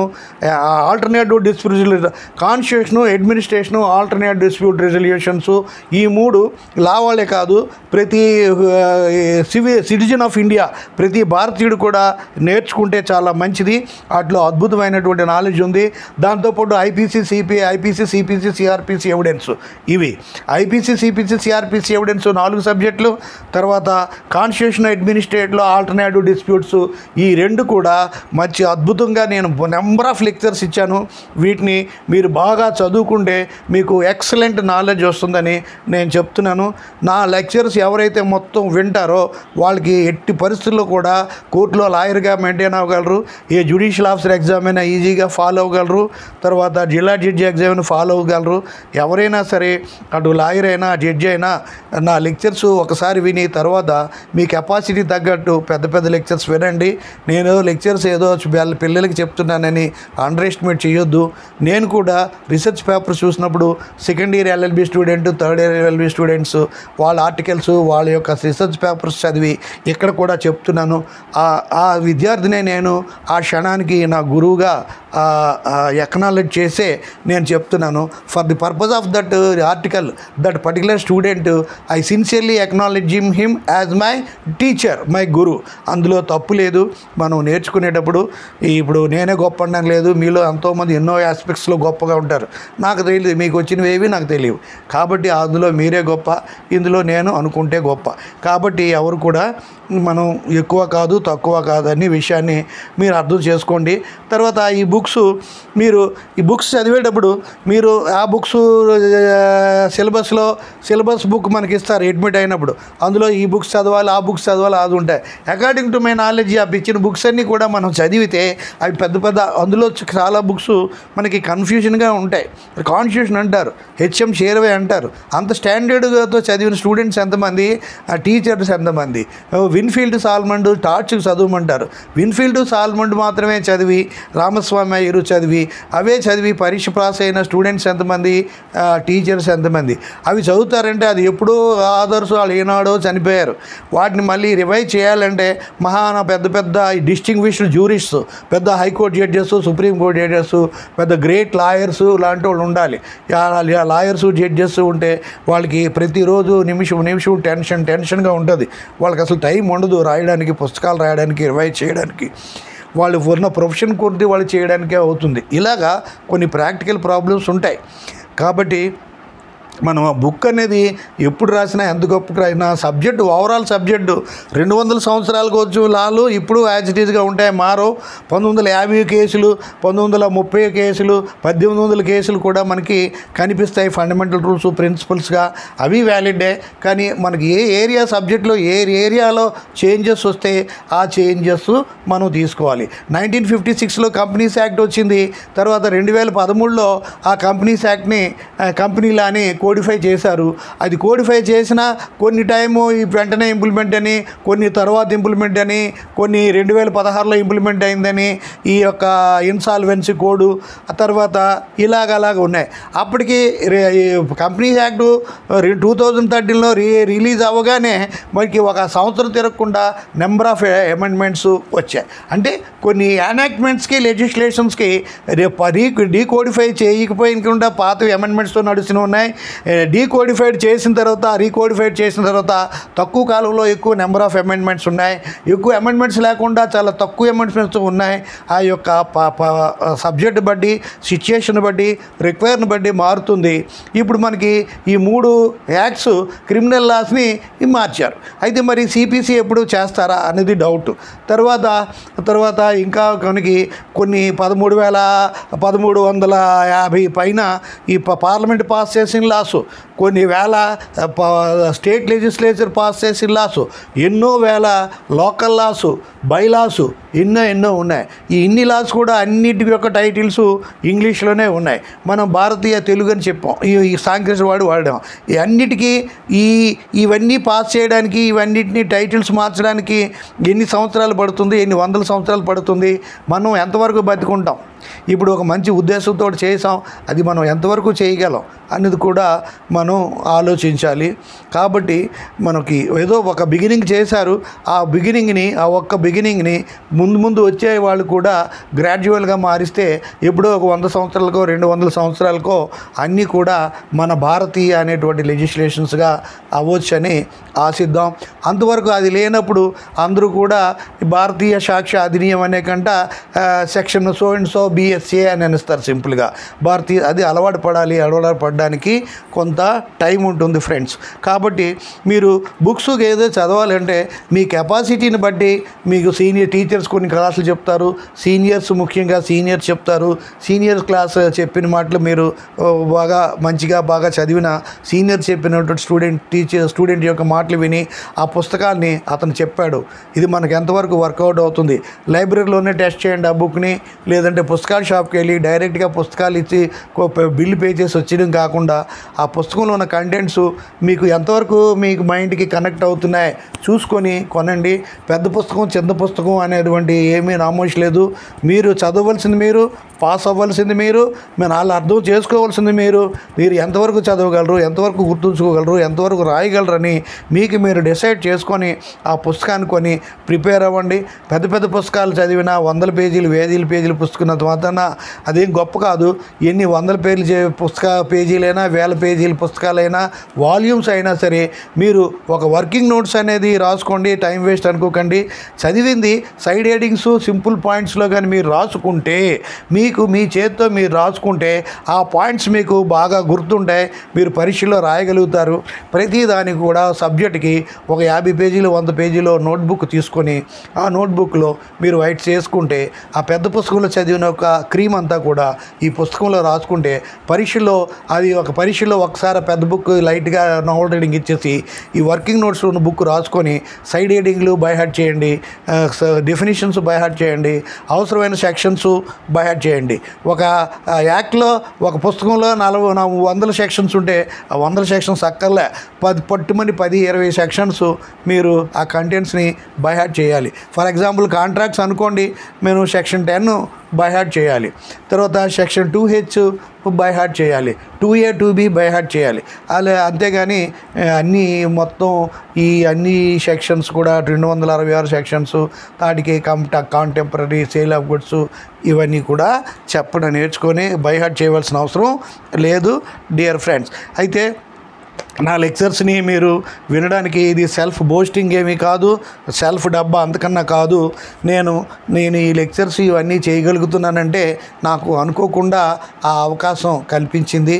నేను బిఎల్ చదివినప్పుడే బీకామ్ వాళ్ళకి, ఇంటర్ కామర్స్ వాళ్ళకి పాకెట్ మనీస్ కోసం ట్యూషన్స్ చెప్పి సక్సెస్ అయ్యాను. ఒక అతను బాగుపడ్డాడు కూడా బ్రహ్మాండంగా బాగుపడ్డాడు. ఒకటి లాలోని బిఎల్లోని ఎంఎల్లోని నాకు లాంగ్వేజ్ అప్పుడే కమాండ్ అప్పుడే ఫ్లూయెన్సీ వచ్చినప్పటికి కూడా ఇంటర్ కాలేజ్ ఇంటర్ యూనివర్సిటీ డిబేట్స్లో పాల్గొని పెద్ద కాన్వెంట్ గ్లోబల్ స్కూల్లో చదివిన వాళ్ళతో కంపీట్ అయ్యి ప్రైజులు కూడా కొట్టాను ఆ టైంలో. ఈ తర్వాత సిఆర్ఈడి లా కాలేజీలో 18 సంవత్సరాలు లెక్చరర్గా చేశాను. ఆ లెక్చరర్గా చేసినప్పుడు నా ఇంగ్లీష్ చాలా బాగుంటుందని మా కొలీగ్స్, మా ప్రిన్సిపల్ గారు మెచ్చుకునేవారు. అయితే ఇప్పుడు ఆ లాంగ్వేజ్ అంతా పోయింది. మహారాష్ట్రలో మన పిల్లలకి ఎక్కువగా అన్ని సబ్జెక్టులు 28 సబ్జెక్టులు చాలా స్లోగా వర్డ్ టు వర్డ్ చెప్పడం వల్ల నా ఇంగ్లీషు చాలా వరకు పడిపోయింది. ఆ విషయంలో నా పిల్లలు కూడా బాధని వ్యక్తం చేశారు. ఏదో మేము ఇంగ్లీష్లో మాట్లాడగలుగుతున్నాను, మీకు నేను కమ్యూనికేట్ చేయగలుగుతున్నానని నేను నమ్ముతున్నాను. ఆ నమ్మిందే చేస్తున్నానా లేదా అనే జడ్జిమెంటు మీరు ఇవ్వాలి. తర్వాత ఆ అనుభవం ఉంది. సిఆర్ఈడి లా కాలేజీలో 18 సంవత్సరాలు చదివినప్పుడు 2 పుస్తకాలు నేను ఎవరో ఇన్స్పిరేషన్తో elements of thoughts, Indian legal and constitution books అని 2 బుక్స్. థాట్స్ స్థాయిలో రాయడానికి 3 సంవత్సరాలు పట్టింది. లీగల్ హిస్టరీ రాయడానికి 1 సంవత్సరం రాశాను. అనుభవం మీద చాలా కష్టాలు పడి ఎంతో చేసి ఆ పుస్తకాలు ప్రింట్ చేసి నాకు నేనే అమ్ముకొని అలాగ మేనేజ్ చేశాను. తర్వాత ఇవి చేశాను కాబట్టి స్టూడెంట్స్ చాలామంది నాకు చెప్పమనేవారు సబ్జెక్టు. ఎవరు అడిగితే వాళ్ళకి లేదనకుండా ఇంటికి పిలిచి చెప్పేవాడిని, పరీక్షల ముందు వస్తే చెప్పేవాడిని. ఆ తర్వాత అయిన తర్వాత ఒక ప్రముఖ గవర్నమెంట్ వాడి మెంబర్ భార్య నా లెక్చర్ని క్లాస్లో నచ్చి అతను చెప్పమంటే 3 సంవత్సరాలు చెప్పాను. అతనితో పాటు ఆవిడ ఫ్రెండ్ ఒక ఆవిడ వస్తే, ఒక డిప్యూటీ కమిషనర్ ఆఫ్ ట్రాన్స్పోర్ట్ గారి భార్య ఆవిడ వస్తే ఆవిడకి చెప్పాను. వాళ్ళిద్దరికీ 3 ఏళ్ళు చెప్పడం వల్ల నాకు సబ్జెక్ట్ కూడా బాగా తెలిసింది. వీళ్ళకి చెప్పానని కొంతమంది స్టూడెంట్స్ కూడా అప్పుడప్పుడు వచ్చేవారు. ఒక 5 స్టూడెంట్స్ అంటే మాకు ట్యూషన్ లాగా మీరు చెప్పాలి, ఏదో కొంత ఫీజు ఇస్తామంటే ఏదో నామినల్ ఫీజుతో 5గురికి అన్ని సబ్జెక్టులు చెప్పాను. అలా చెప్పడం వల్ల మళ్ళీ మా ఆవిడ అలా చదవడం వల్ల, ఆమె ఫ్రెండ్స్ ఉండడం వల్ల మీరు పాఠం చెప్పడమే కాదు మాకు నోట్స్ కూడా ఇవ్వాలని కొంతమంది పట్టుపడ్డారు. నా వైఫ్ పట్టుపడకపోయినా వాళ్ళకి పరీక్ష కాదు, ఎంకిపిల్లి సెబ్బు సాగుకు వచ్చిందని వాళ్ళ పరీక్షలకి ప్రిపేర్ అయ్యి అప్పటికి రాత్రి నోట్స్ రాస్తే అందులో అప్పారావు, అతను ఎర్రప్పారావు ఉంటారు, మంచి successful advocate in Eluru bar Andhra Pradesh. అతను ఆ రాత్రి జెరాక్స్ అతని ఇంటికి వెళ్ళి ఆ షాపు వాళ్ళ ఇంట్లో జెరాక్స్ చేయించి ఒక్కొక్క కాపీ 10-20 పేజీల కాపీలు రిటర్న్ నోట్స్ని వీళ్ళందరికీ సర్దడం, అదే వాళ్ళు చదివి పరీక్షలో రాసి అందరూ సెకండ్ క్లాస్లో సెకండ్ క్లాస్లో పాస్ అవ్వడం జరిగింది. ఒక 15-20 పేజీలు నా రిటర్న్ నోట్సే అంత బాగా వర్కౌట్ అయింది. ఇది కావాలంటే మీరు ఎర్రప్పారావు అని ఉంటారు ఆ ఏలూరు బార్లో, అతను అడిగితే ఆ నోట్స్లు ఇంకా ఉన్నాయట అతనికి. అవి రాశాను కదా అని సుమారు 24 సబ్జెక్టులో ఫుల్ స్కాప్ పేపర్లో 1.5 స్పేస్లో 30 పేజీలు 40 పేజీలతో నోట్సులు రాసి టైప్ చేయించి, ఆ టైప్ చేసిన అంటే 1.5 స్పేస్, సింగిల్ స్పేస్ అయితే ముద్దలాగా అయిపోద్ది, డబుల్ స్పేస్ అయితే ఎక్కువ అయిపోద్ది కాబట్టి 1.5 స్పేస్ పెట్టి, లీగల్ థియరీకి అయితే జ్యూరిస్ప్రుడెన్స్ 19 పేజీల్లో రాసి, ఆ 19 పేజీలు ఏంటంటే ముందు rights and duties first chapter, తర్వాత sources second chapter, legal personality third chapter, 4th chapter schools, 5th chapter position ownership, next chapter liability, ఇలాంటివి 19 పేజెస్లో టాప్ టాపిక్స్ చేసి ఇది చదివితే మీరు బిఎల్ గ్యారెంటీ పాస్ అవుతారు నేను హామీ అని సంతకం కూడా పెట్టి ఆ నోట్స్ పెట్టాను. అది మా సిఆర్ఈడి లా కాలేజీ విద్యార్థులందరూ ఆ రోజుల్లో 500 పైన 500-1000 మధ్య స్ట్రెంగ్త్ నడిచింది. మొదట్లో 2000 మంది స్ట్రెంగ్త్తో సిఆర్ఈడి లా కాలేజ్ నడిచింది. నైట్ కాలేజ్ 1000 మంది, డే కాలేజ్ 1000 మంది మేము జాయిన్ అయినప్పుడు. అలాగే గ్రాడ్యువల్గా హైదరాబాద్ ఏరియాలో తెలంగాణలో లా కాలేజ్ రావడం, స్ట్రెంగ్త్ తగ్గుతూ వచ్చింది. వీళ్ళు ఎంతమంది కూడా నేను చేసిన తర్వాత ఈ నోట్స్లే చదివారు. ఇక్కడ వర్కౌట్ అయిందని ఇది జెరాక్స్ అతను నాకు ఇచ్చే 30% డిస్కౌంట్ పుస్తకాల షాపులకి ఇచ్చి రాజమండ్రి, భీమవరం, అన్ని ప్లేసులు, తిరుపతి, రాజమండ్రి, భీమవరం, కాకినాడ, విశాఖపట్నం సర్క్యులేట్ చేశాను. అతను జెరాక్స్ ఇచ్చే డిస్కౌంట్ అతనికి ఇచ్చేసాను. కేవలం సర్వీస్ కోసం ఆ పని చేశాను, నాకు నా పుస్తకాలు ఎక్కువ అవ్వాలని. ఆ తర్వాత 2000లో నేను ఏషియా హౌస్కి వెళ్ళి హైదరాబాద్లో కూడా సర్క్యులేట్ చేయాలి, ఈ నోట్స్లు మీరు అమ్మి పెట్టండి అని అప్పటి ప్రొపరేటర్ గారికి, సునీల్ గోహియా గారికి అడిగితే మేమే ప్రింట్ చేస్తామని అనడం. అతనికి నాకైతే మాకు ఈ టాట్స్, ఎల్సిహెచ్ నీకు ఇంత ఇస్తాను, అంత ఇస్తాను, ఎక్కువ డబ్బు ఇస్తానంటే ఇవ్వనోడిని ఏషియా హౌస్ అంతటి పెద్ద పబ్లిషర్ నా బుక్స్ ప్రింట్ చేస్తామండి అనేది చాలా అదృష్టం. ఎంతోమంది పెద్ద పెద్దవాళ్ళు నా బుక్ ప్రింట్ చేస్తామంటే ఆ ప్రింట్కి చేయడానికి అనేకమైన కండిషన్స్ పెడతారు. ప్రింటింగ్ ఛార్జ్ ఇవ్వమనొచ్చు, సగమైన ఇవ్వమనొచ్చు, లేదా ప్రింట్ చేస్తాం 4 మీ బుక్ ప్రింట్ చేసి మిమ్మల్ని ఆర్డర్ చేస్తాం, ఒక 2-4 కాంప్లిమెంటరీ కాపీలు ఇస్తామని అనే సందర్భాలు కూడా ఉన్నాయి. ఫ్రీగా డబ్బులు ఇస్తారని లేరు. దాంతోపాటు ఏదో నాకు చిన్న రెమ్యునరేషన్ ఇస్తానంటే ఆ బుక్స్ అన్నీ నేను ఏషియా హౌస్కి ఇవ్వడం, ఏషియా హౌస్ వాళ్ళు నా బుక్స్ని బాగా కంట్రీ వైడ్గా తర్వాత గ్లోబల్గా వాళ్ళు చేయడం నాకు మంచి రెప్యుటేషన్ వచ్చింది. వాళ్ళతో ఉంటుండగానే నేను ఎన్నో పుస్తకాలు అలాగా లాలో అన్ని సబ్జెక్టులు కూడా పూర్తి చేశాను. ఏషియా హౌస్ వాళ్ళు 25 పుస్తకాలు పైగా నావి ప్రింట్ చేయడంతో అందులో 21 సబ్జెక్ట్స్ హిందీలోకి ట్రాన్స్లేట్ చేశారు. 2 సబ్జెక్ట్స్ తెలుగులో కూడా ట్రాన్స్లేట్ అయ్యాయి, ఐపీసీ ఎవిడెన్స్. ఇదే విధంగా ఇంకో పబ్లిషర్ నన్ను అద్భుతంగా గౌరవించి నన్ను చేసినటువంటి బెంగళూరులో ఇంకా ఎన్నో అద్భుతమైన గౌరవాలు, ప్రేమలు, అభిమానాలు నేను పబ్లిషర్ నుండి చూశాను. పబ్లిక్లో స్టూడెంట్స్ను కూడా చూశాను. ఆ యొక్క వాళ్ళు చూసినటువంటి ప్రేమకి, అభిమానానికి ఎంత డబ్బు ఇచ్చినా మనం కొనలేము. ఈ అదృష్టం అందరికీ రాదు, ఎంతో కొద్ది మందికే వస్తుందని అక్కడ ఒక ప్రొఫెసరు ఆంధ్ర యూనివర్సిటీ ప్రిన్సిపాల్ క్యాబిన్లో నన్ను చెప్పిన మాటలు ఒక అద్భుతం. అలాగే నాకు మా ప్రొఫెసర్ గారు, నా గురువు లక్ష్మీనాథ్ గారు, ఆయన దర్శనం చేసుకోవడానికి పూనా వెళ్తే అతను నాకు చేసినటువంటి చెప్పిన మాటలు ఒక అద్భుతం. చెప్తే సెల్ఫ్ డబ్బా అంటారు. తరువాత అక్కడ స్టూడెంట్స్ అతని సమక్షంలోనే నా చేత సెల్ఫీలు తీసుకోవడం, తర్వాత నా చేత ఫోటోలు సెల్ఫీస్ తీసుకోవడం, ఆటోగ్రాఫీలు తీసుకోవడం ఆయన ముందే నాకు ఎంతో గౌరవం అనిపించింది. ఒక ఇన్స్టిట్యూట్కి వెళ్తే ఆ టీచర్స్ ఇలాగ ఎక్కడికి వెళ్ళినా వాళ్ళు నన్ను ప్రేమగా ఆదరించారు. ఈ ప్రేమ ఆదరణ సొంత కన్న బిడ్డలు కూడా ఒక్కొక్కటి ఉండదు. ఇది మనకి డబ్బులే ఏముంది, మనం ఏదో సర్వీస్ చేద్దాం, ఏదో నలుగురికి ఉపయోగపడదాం. నలుగురికి ఉపయోగపడే అదృష్టం అందరికీ రాదు. నేను ఏదో లెక్కంగా లెక్చరర్గా ఉండి అలా రిటైర్ వెళ్ళిపోతే ఉండేది కాదు. ప్రావిడెంట్ ఫండ్ ఆఫీస్లో యూడీసీగా చేరాను, ఈ ఆఫీసర్గా రిటైర్ అయిపోతే ఉండేది కాదు. ఆ షిప్ యార్డ్లో క్లర్క్గా చేసి రిటైర్ అయ్యి ఉంటే ఆఫీసర్గా రిటైర్ అయిన ఉండేది కాదు.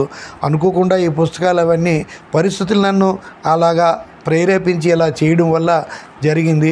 అంటే ఇన్ని రకాలుగా పుస్తకాలు రాసి, అన్ని సబ్జెక్టుల మీద పుస్తకాలు రాసి, ఆ పుస్తకాలు హిందీలో 21 సబ్జెక్ట్స్ హిందీలో ఆల్రెడీ ఏషియా హౌస్ ట్రాన్స్లేట్ చేస్తారు, పెద్ద పుస్తకాలు వచ్చాయి. తర్వాత తెలుగులో 2 పుస్తకాలు వచ్చాయి. ఒక అద్భుతంగా నన్ను గౌరవించి ఆదరించి జన్మలో మర్చిపోలేని పులియాని వాళ్ళు ఏటి చేశారు, ఎంత పెట్టారు ఏదైనా నేను చెప్పలేను. అది నాకు నా సొంత పబ్లిషర్స్ కూడా వాళ్ళు పెట్టిన దాంట్లో 100వ వంతు కాదు కదా, 1000వ వంతు కూడా చేయలేదు. వాళ్ళు నాకు అంత గౌరవం ఇచ్చారు. అవి చెప్తే సెల్ఫ్ డబ్బా అనుకుంటుంది. వాళ్ళకి నేను తర్వాత ఇన్ కోర్స్ ఆఫ్ టైం నేను 4 south Indian language, Telugu, Malayalam, Kannada, Tamil, తర్వాత గుజరాతీ, ఈ 5 లాంగ్వేజెస్ నేను ట్రాన్స్లేట్ చేసుకోవడానికి వారికి రిటర్న్ కన్సెంట్ కూడా ఇచ్చాను. అవి ఎప్పటికో ఒకసారి నావి 5-6 భాషల్లో కూడా నా పుస్తకాలు ట్రాన్స్లేట్ అయ్యే అవకాశం కూడా ఉండడం ఇది చాలా అదృష్టం. ఇన్ని రకాల అనుభవాలు, ఎక్స్పీరియన్సెస్ ఉన్నాయి కాబట్టి నేను ప్రిన్సిపాల్ అయినా సరే ప్రిన్సిపాల్ డ్యూటీకి నేను కన్ఫైన్ అయిపోకుండా రాత్రి పగలు క్యాండిల్స్లో కూడా ఫల్టన్ లా కాలేజీలో పాఠాలు చెప్పి రిజల్ట్ తెచ్చి ఆ రోజుల్లో ఇన్ఫ్రాస్ట్రక్చర్ లేని లా కాలేజీకి ఒక మంచి NAC వాళ్ళు national national academic and accreditation council అని ఉంటుంది, NAC. వాళ్ళ ద్వారా B గ్రేడ్ సాధించి ఆ కాలేజీని నేను ఇంప్రూవ్ చేశానని ఈరోజు కూడా అక్కడ ఆ ఊర్లో ఉన్న లాయర్స్ అంతా కూడా నా కాంట్రిబ్యూషన్ వల్లే, అంతకుముందు సంవత్సరానికి ఒక లాయర్ కూడా ప్రొడ్యూస్ కాలేదు. ఇవన్నీ చెప్తే సెల్ఫ్ బోస్టింగ్, సెల్ఫ్ డబ్బా కాదు, ఇవి నిజాలు.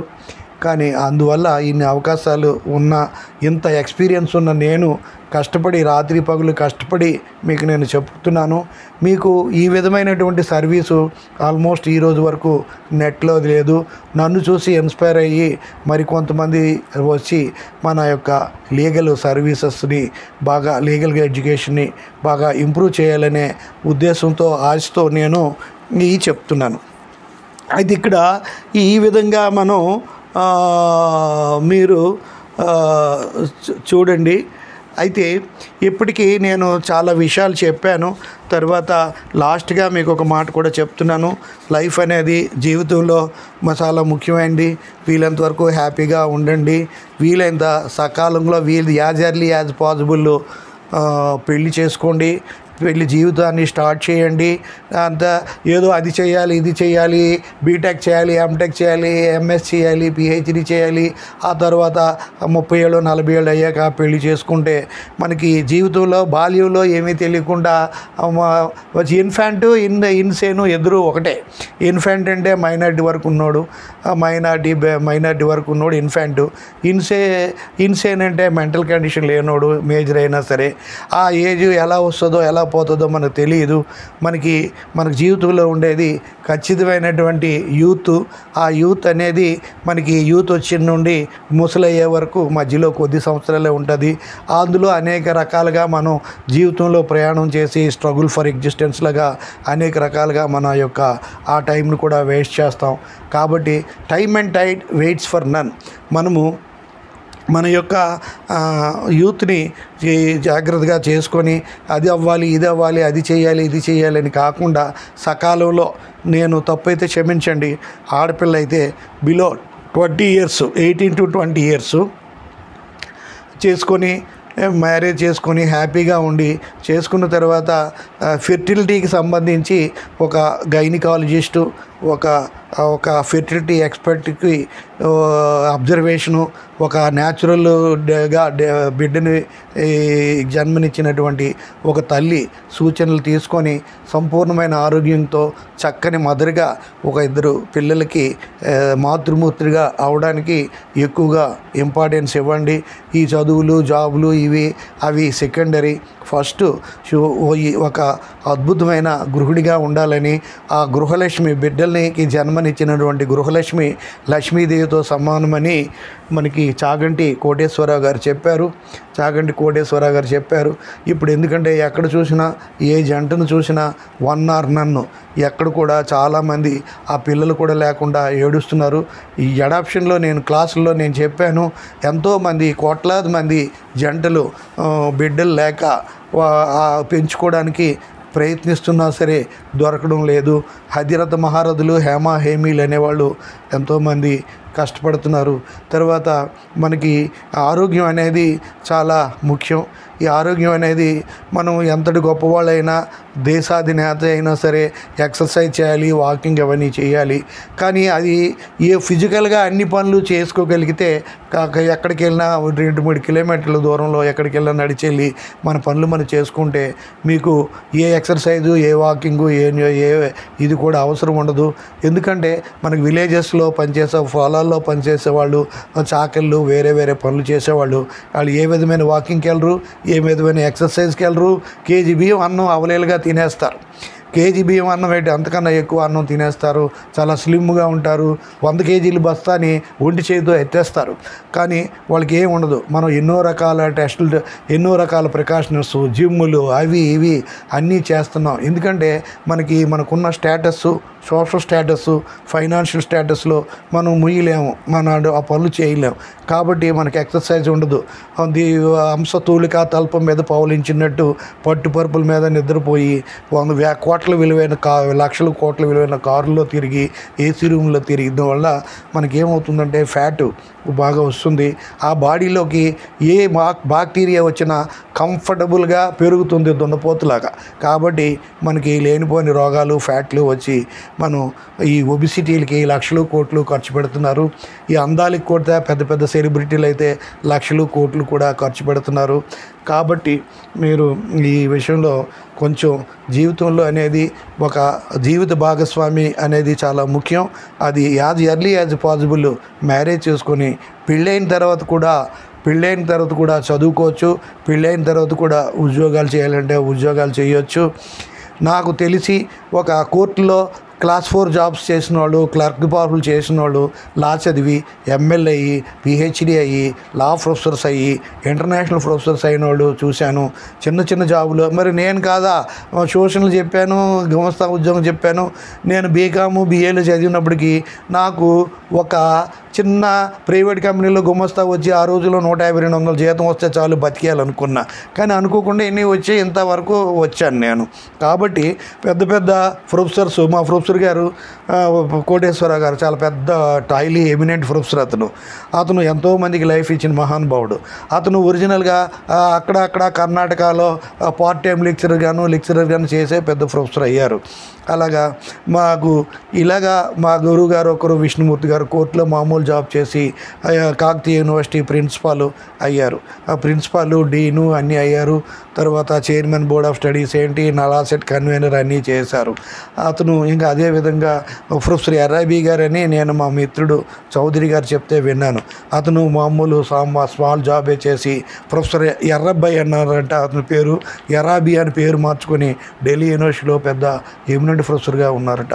ఇలాగా ఎంతోమంది చిన్న చిన్న స్టార్టింగ్ మీరు వీలైనంత వరకు లైఫ్లో స్టార్ట్ చేసి ₹4 సంపాదించి ఒక పెళ్లి చేసుకొని భార్య బిడ్డ ఆనందంగా ఉండి అక్కడ ఉండి గ్రో అవ్వడానికి ప్రయత్నించండి. కానీ ఎప్పుడో ఏదో అవ్వాలని అలాగా బంగారం లాంటి యూత్ని పాడు చేసుకొని ఎప్పుడో లేటుగా 30-40 ఏళ్ళు పెళ్లి చేసుకుంటే ఎంతమంది హేమీలు అతిరథ మహారథులు పెళ్ళిళ్ళు లేట్ చేసుకొని ఏదో కారణం వల్ల ఎంతో బాధపడుతున్న వాళ్ళు ఉన్నారు, ఎంతో ఏడిచిన వాళ్ళు కూడా ఉన్నారు. కాబట్టి మరి నేనాడు చెప్తే ఏదో పిచ్చోడు ఏదో ఒక అసుగు చెప్తున్నాడు అంటారు. మనకేంటంటే ఇక్కడ దాసరి నారాయణరావు గారు చాలా కాలం క్రితం 7 అంతస్తుల మేడ అని సినిమా తీశారు. దాసరి నారాయణరావు గారు డైరెక్టర్, మన తెలుగులో. అక్కినేని నాగేశ్వరరావు గారు హీరో. అక్కడ సుజాత గారు అక్కడ హీరోయిన్. వాళ్ళు ఏంటంటే అక్కడ కాన్సెప్ట్ 7 అంతస్తుల మేడ అంటే 7 స్టోరీడ్ బిల్డింగ్ కాదు. ఒక గుడిసెలో పాకలో భార్య భర్త ఒక మెట్టు పళ్ళెంలో, సిల్వర్ అంటే ఇది అల్యూమినియం పళ్ళెంలో గంజి తాగితే అన్యోన్యంగా అనురాగంగా ఉంటే వాళ్ళు ఒక చిన్న సిల్వర్ అల్యూమినియం చిన్న ప్లేట్లో గంజి తాగితే అది పంచి పరిమాణాలు వడ్డించిన విస్త్రీ అన్న 16 కూరలు నవగాయ పిండి వంటలతో కూడినటువంటి విస్తిరట గంజి. వాళ్ళు ఉండే గుడిసె 7 అంతస్తుల మేడ. అయితే ఆ గుడిసె 7 అంతస్తుల మేడని తలపిస్తుంది. ఈ యొక్క గంజి పంచపచ్చ పరిమాణ స్టార్ హోటల్ ఫుడ్ని మించి తలపిస్తుందంటే ఆ భార్యాభర్తలు అనురాగంగా అన్యోన్యంగా ఉండడం అనేది వాటిని మించినమాట. నాకే పెళ్ళొద్దు అన్నోడు పెళ్ళొద్దంటే పెళ్ళొద్దని ఊరుకోవడం లేదు కదా. 25 ఏళ్ళు 30 ఏళ్ళు 40 ఏళ్ళు పెళ్ళొద్దుకుని ఊరుకోవడం. అబ్బాయిలకి 24 గంటలు ఫోన్లో చాటింగ్, అమ్మాయిలకి 24 గంటలు ఫోన్ చాటింగ్. నువ్వు ఒక ఏకదృష్టితో ఉండు, పెళ్లి మానే, ఇంకా వేరే ఆలోచించకూడదు. కాబట్టి అది కూడా మంచిది కాదు. సకాలంలో నేను ఇంకా పెళ్లి చేసుకోను, పెళ్ళి నాకు అస్యం, నా జీవితం నాకే, నా బ్లడ్ నాతోనే అంతమైపోద్ది, నేను అవసరం లేదు అనుకున్నవాడు పెళ్ళిళ్ళు మానేయండి, ఒకడే. ఈ మధ్య తులసి ఒక మేడము డింక్ కపుల్ అనే వీడియో పెట్టింది. డింక్ అంటే డ్యూయల్ ఇన్కమ్, డిఐ అంటే dual income, NK no kids అంటే మొగుడు పెళ్ళాలు ఉద్యోగం చేయాలి, పిల్లలు మాకు వద్దు, ఏకాంతంగానే గడిపేస్తాం అనేది. యాక్చువల్గా ఒక 100% వర్కింగ్ ఇది ఇది ఏంటంటే 100% హౌస్ వైఫ్, 200% వర్కింగ్ ఉమెన్ చెప్పాలంటే. ఒక స్త్రీ తన యొక్క అద్భుతమైన డాక్టరు, అద్భుతమైన గైనకాలజిస్టు, తనకు అద్భుతమైన సర్వీస్ చేసేటువంటి ఉత్తమరాలు, ఆమె యొక్క సర్వీసు సొసైటీకి, స్టేట్కి కావాలి. ఆమె యొక్క సర్వీసెస్ని సొసైటీ కోసం, పబ్లిక్ కోసం, తన ఫ్యామిలీ వెల్ఫేర్ని చేసేయాలనుకున్నప్పుడు ఆ సర్వీసు ఆవిడ తన యొక్క ఫ్యామిలీ లైఫ్ని వదులుకొని ప్రతరులకి బ్రతికడం చాలా మంచిది. అటువంటి స్టేట్ని సెల్యూట్ చేయొచ్చు. 2, తన భర్త యొక్క సంపాదన సరిగా లేదు, వేడి నీళ్ళకి చల్లనీళ్ళలాగా నేను కూడా చేయాలి అనుకొని వాళ్ళు చేయడం కూడా మంచిది. కానీ భర్త బాగా సంపాదించి అన్ని ఫెసిలిటీస్ ఉండి కూడా జాబుల్లో చేసి చాలామంది స్త్రీలు అనేక రకమైన ఇబ్బందులు పడుతున్నాం, మనం చూస్తున్నాం. వాళ్ళకి ఏంటంటే ఆ తల్లిదండ్రులు ఇంట్లో లేకపోవడం, ఎంత పెద్దవాళ్ళైనా పిల్లలకి ఆ ప్రేమ అభిమానాలు లేక ఆ ఇరుగింటికో పొరుగింటికో వెళితే వాళ్ళు నోటికొచ్చిన గసరడాలు, తిట్టడాలు చేయడం. ఏటా కర్మ, తల్లిదండ్రులు పెద్ద పెద్ద ఆఫీసర్స్, పెద్ద పెద్ద లక్షలు కోట్లు సంపాదిస్తున్నారు. ఏంటి వీళ్ళకేంటి, వాళ్ళింటికి వెళ్ళి వీళ్ళింటికి వెళ్ళి గసులు కాయడం, వాళ్ళు తల్లిదండ్రుల యొక్క పోగొట్టుకుంటున్నారు. ఇవి తప్పు అయితే క్షమించండి. ఇది పెద్ద పెద్ద మహానుభావులు కూడా చెప్పిన మాటలు వాళ్ళ యొక్క ప్రవచనాల్లో. వాటిని బట్టి నేను చెప్తున్నాను. నేను చెప్తే తిడతారు, వాళ్ళు చెప్తే గౌరవిస్తారు. కాబట్టి అలాంటి సందర్భాలు కూడా మనకి లైఫ్లో ఉంటున్నాయి. వైఫ్, హస్బెండ్ అనేవాళ్ళు అనురాగంగా, అన్యోన్యంగా ఉంటే అంతకు మించినటువంటి ఇది ఉండదు. పెళ్ళయ్యాక ఒక వ్యక్తి భార్య వచ్చాక భార్యనే ఎంతగానో ప్రేమిస్తాడు. పిల్లలు వచ్చాక తల్లి భర్తని నెగ్లెక్ట్ చేసి కూడా పిల్లల్ని ఎక్కువగా ప్రేమిస్తుంది. భార్యాభర్త ఎప్పుడు మనవలో మనవరాల్లో పుట్టాక అంతకన్నా ఎక్కువగా ప్రేమిస్తారు. కానీ ఎంత ఐశ్వర్యం ఉన్నా, ఎంత ఉన్నా మనకి నాకు పిల్లలు అక్కర్లేదు, వాడు సంపాదిస్తే చాలు అనుకునే రకాలు వేరు. ఆడు అమెరికాలో, లండన్లో చేసి ఆడు కోట్లు సంపాదిస్తే చాలు, నాకు పిల్లలు మనకు అక్కర్లే, వీడియోలో చూసి బతికేద్దాం అనుకున్న వాళ్ళు ఉంటారు. వాళ్ళకి కాదు. కానీ పిల్లలు దూరం అయిపోయారు, చూడడానికి అవటం లేదని ఏడిచేవాళ్ళు ఎంతోమంది ఉంటారు. పెద్ద పెద్ద లాంగ్ కంట్రీస్ ఉండి రావడానికి 2 రోజులు అయినప్పుడు చాగంటి కోటేశ్వర గారు ఒక ప్రవచనంలో చెప్పారు. అక్కడ నుండి వాళ్ళు తండ్రి చనిపోయినా, తల్లి చనిపోయినా వచ్చి తలగూరు పెట్టాలంటే ఆ వ్యక్తిని 2-3 రోజులు ఉంచడం వల్ల ఆ యొక్క ఏదైనా బాడీని ఎక్కువ రోజులు ఉంటే అది మంచిది కాదు. ఈవెన్ ప్రముఖులైనా సరే ఉంచుతారు అందరూ చూడడానికని, అది మంచిది కాదని చాగంటి కోటేశ్వర గారు ఒక ప్రవచనంలో చెప్పారు. చనిపోయినటువంటి బాడీని as early as possible dispose of చేయాలి, దాన్ని ఎక్కువగా ఉంచకూడదని ఆయన పెద్ద ఆయన చెప్పిన మాట ఒక వీడియోలో నేను చెప్తున్నాను. ఇవి వాళ్ళు శాస్త్రార్థంగా వాటిని బట్టి మనం చూసుకోవాలి. మనం వీలైనంత వరకు మనం జాగ్రత్తగా ఉండాలి. మనం ఏమనుకుంటాం మనకేమీ లేదని. ఒకటి, మనము పుట్టుకతోటే తల్లి కడుపులో చనిపోయిన వాళ్ళు ఉంటారు, అబార్షన్ చేస్తారు. బిడ్డ డెడ్ చైల్డ్, పుట్టుకతోనే డెడ్ చైల్డ్ ఉంటుంది. తర్వాత మిస్క్యారేజ్, 6 మాసాలకి డెలివరీ అయిపోయి ఆ బిడ్డ చనిపోయిన సందర్భం ఉంటుంది. తల్లితో పాటు తల్లి బిడ్డ చనిపోయిన సందర్భాలు ఉంటాయి.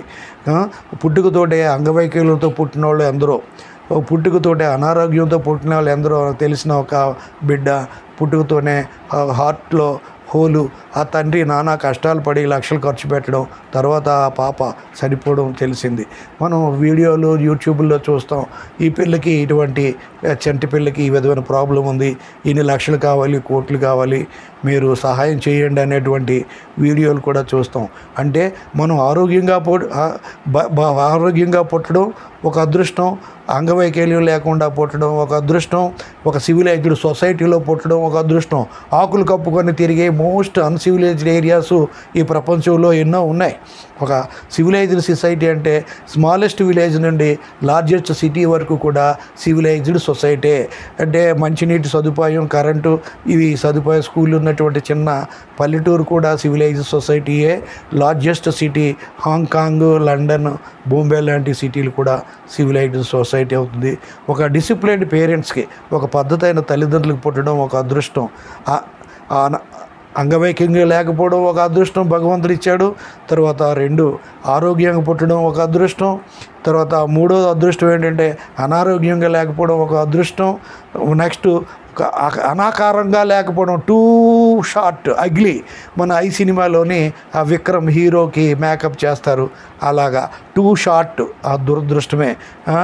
టూ టాల్, ఇలాంటివి the shortest women in the world కూడా ఒకసారి వీడియోలో చూసాం, కొద్ది ఇంచీలేవి హైట్ ఉంటుంది. అలాగా ఈ విధంగా అవన్నీ అదృష్టం. ఒక సివిలైజ్డ్ సొసైటీలో పుట్టడం, డిసిప్లిన్డ్ పేరెంట్స్కి పుట్టడం, బేసిక్ నీడ్స్కి లోటు లేకుండా పుట్టడం ఒక అదృష్టం. మినిమం ఎడ్యుకేషను 10th తక్కువ క్వాలిఫికేషన్ కాదు, PhD, doctor of laws LLD ఎక్కువ క్వాలిఫికేషన్ కాదు. మనిషి అనేవాడికి 2 రకాలు, ఒకడు ఎడ్యుకేటెడ్, ఒకడు క్వాలిఫైడ్.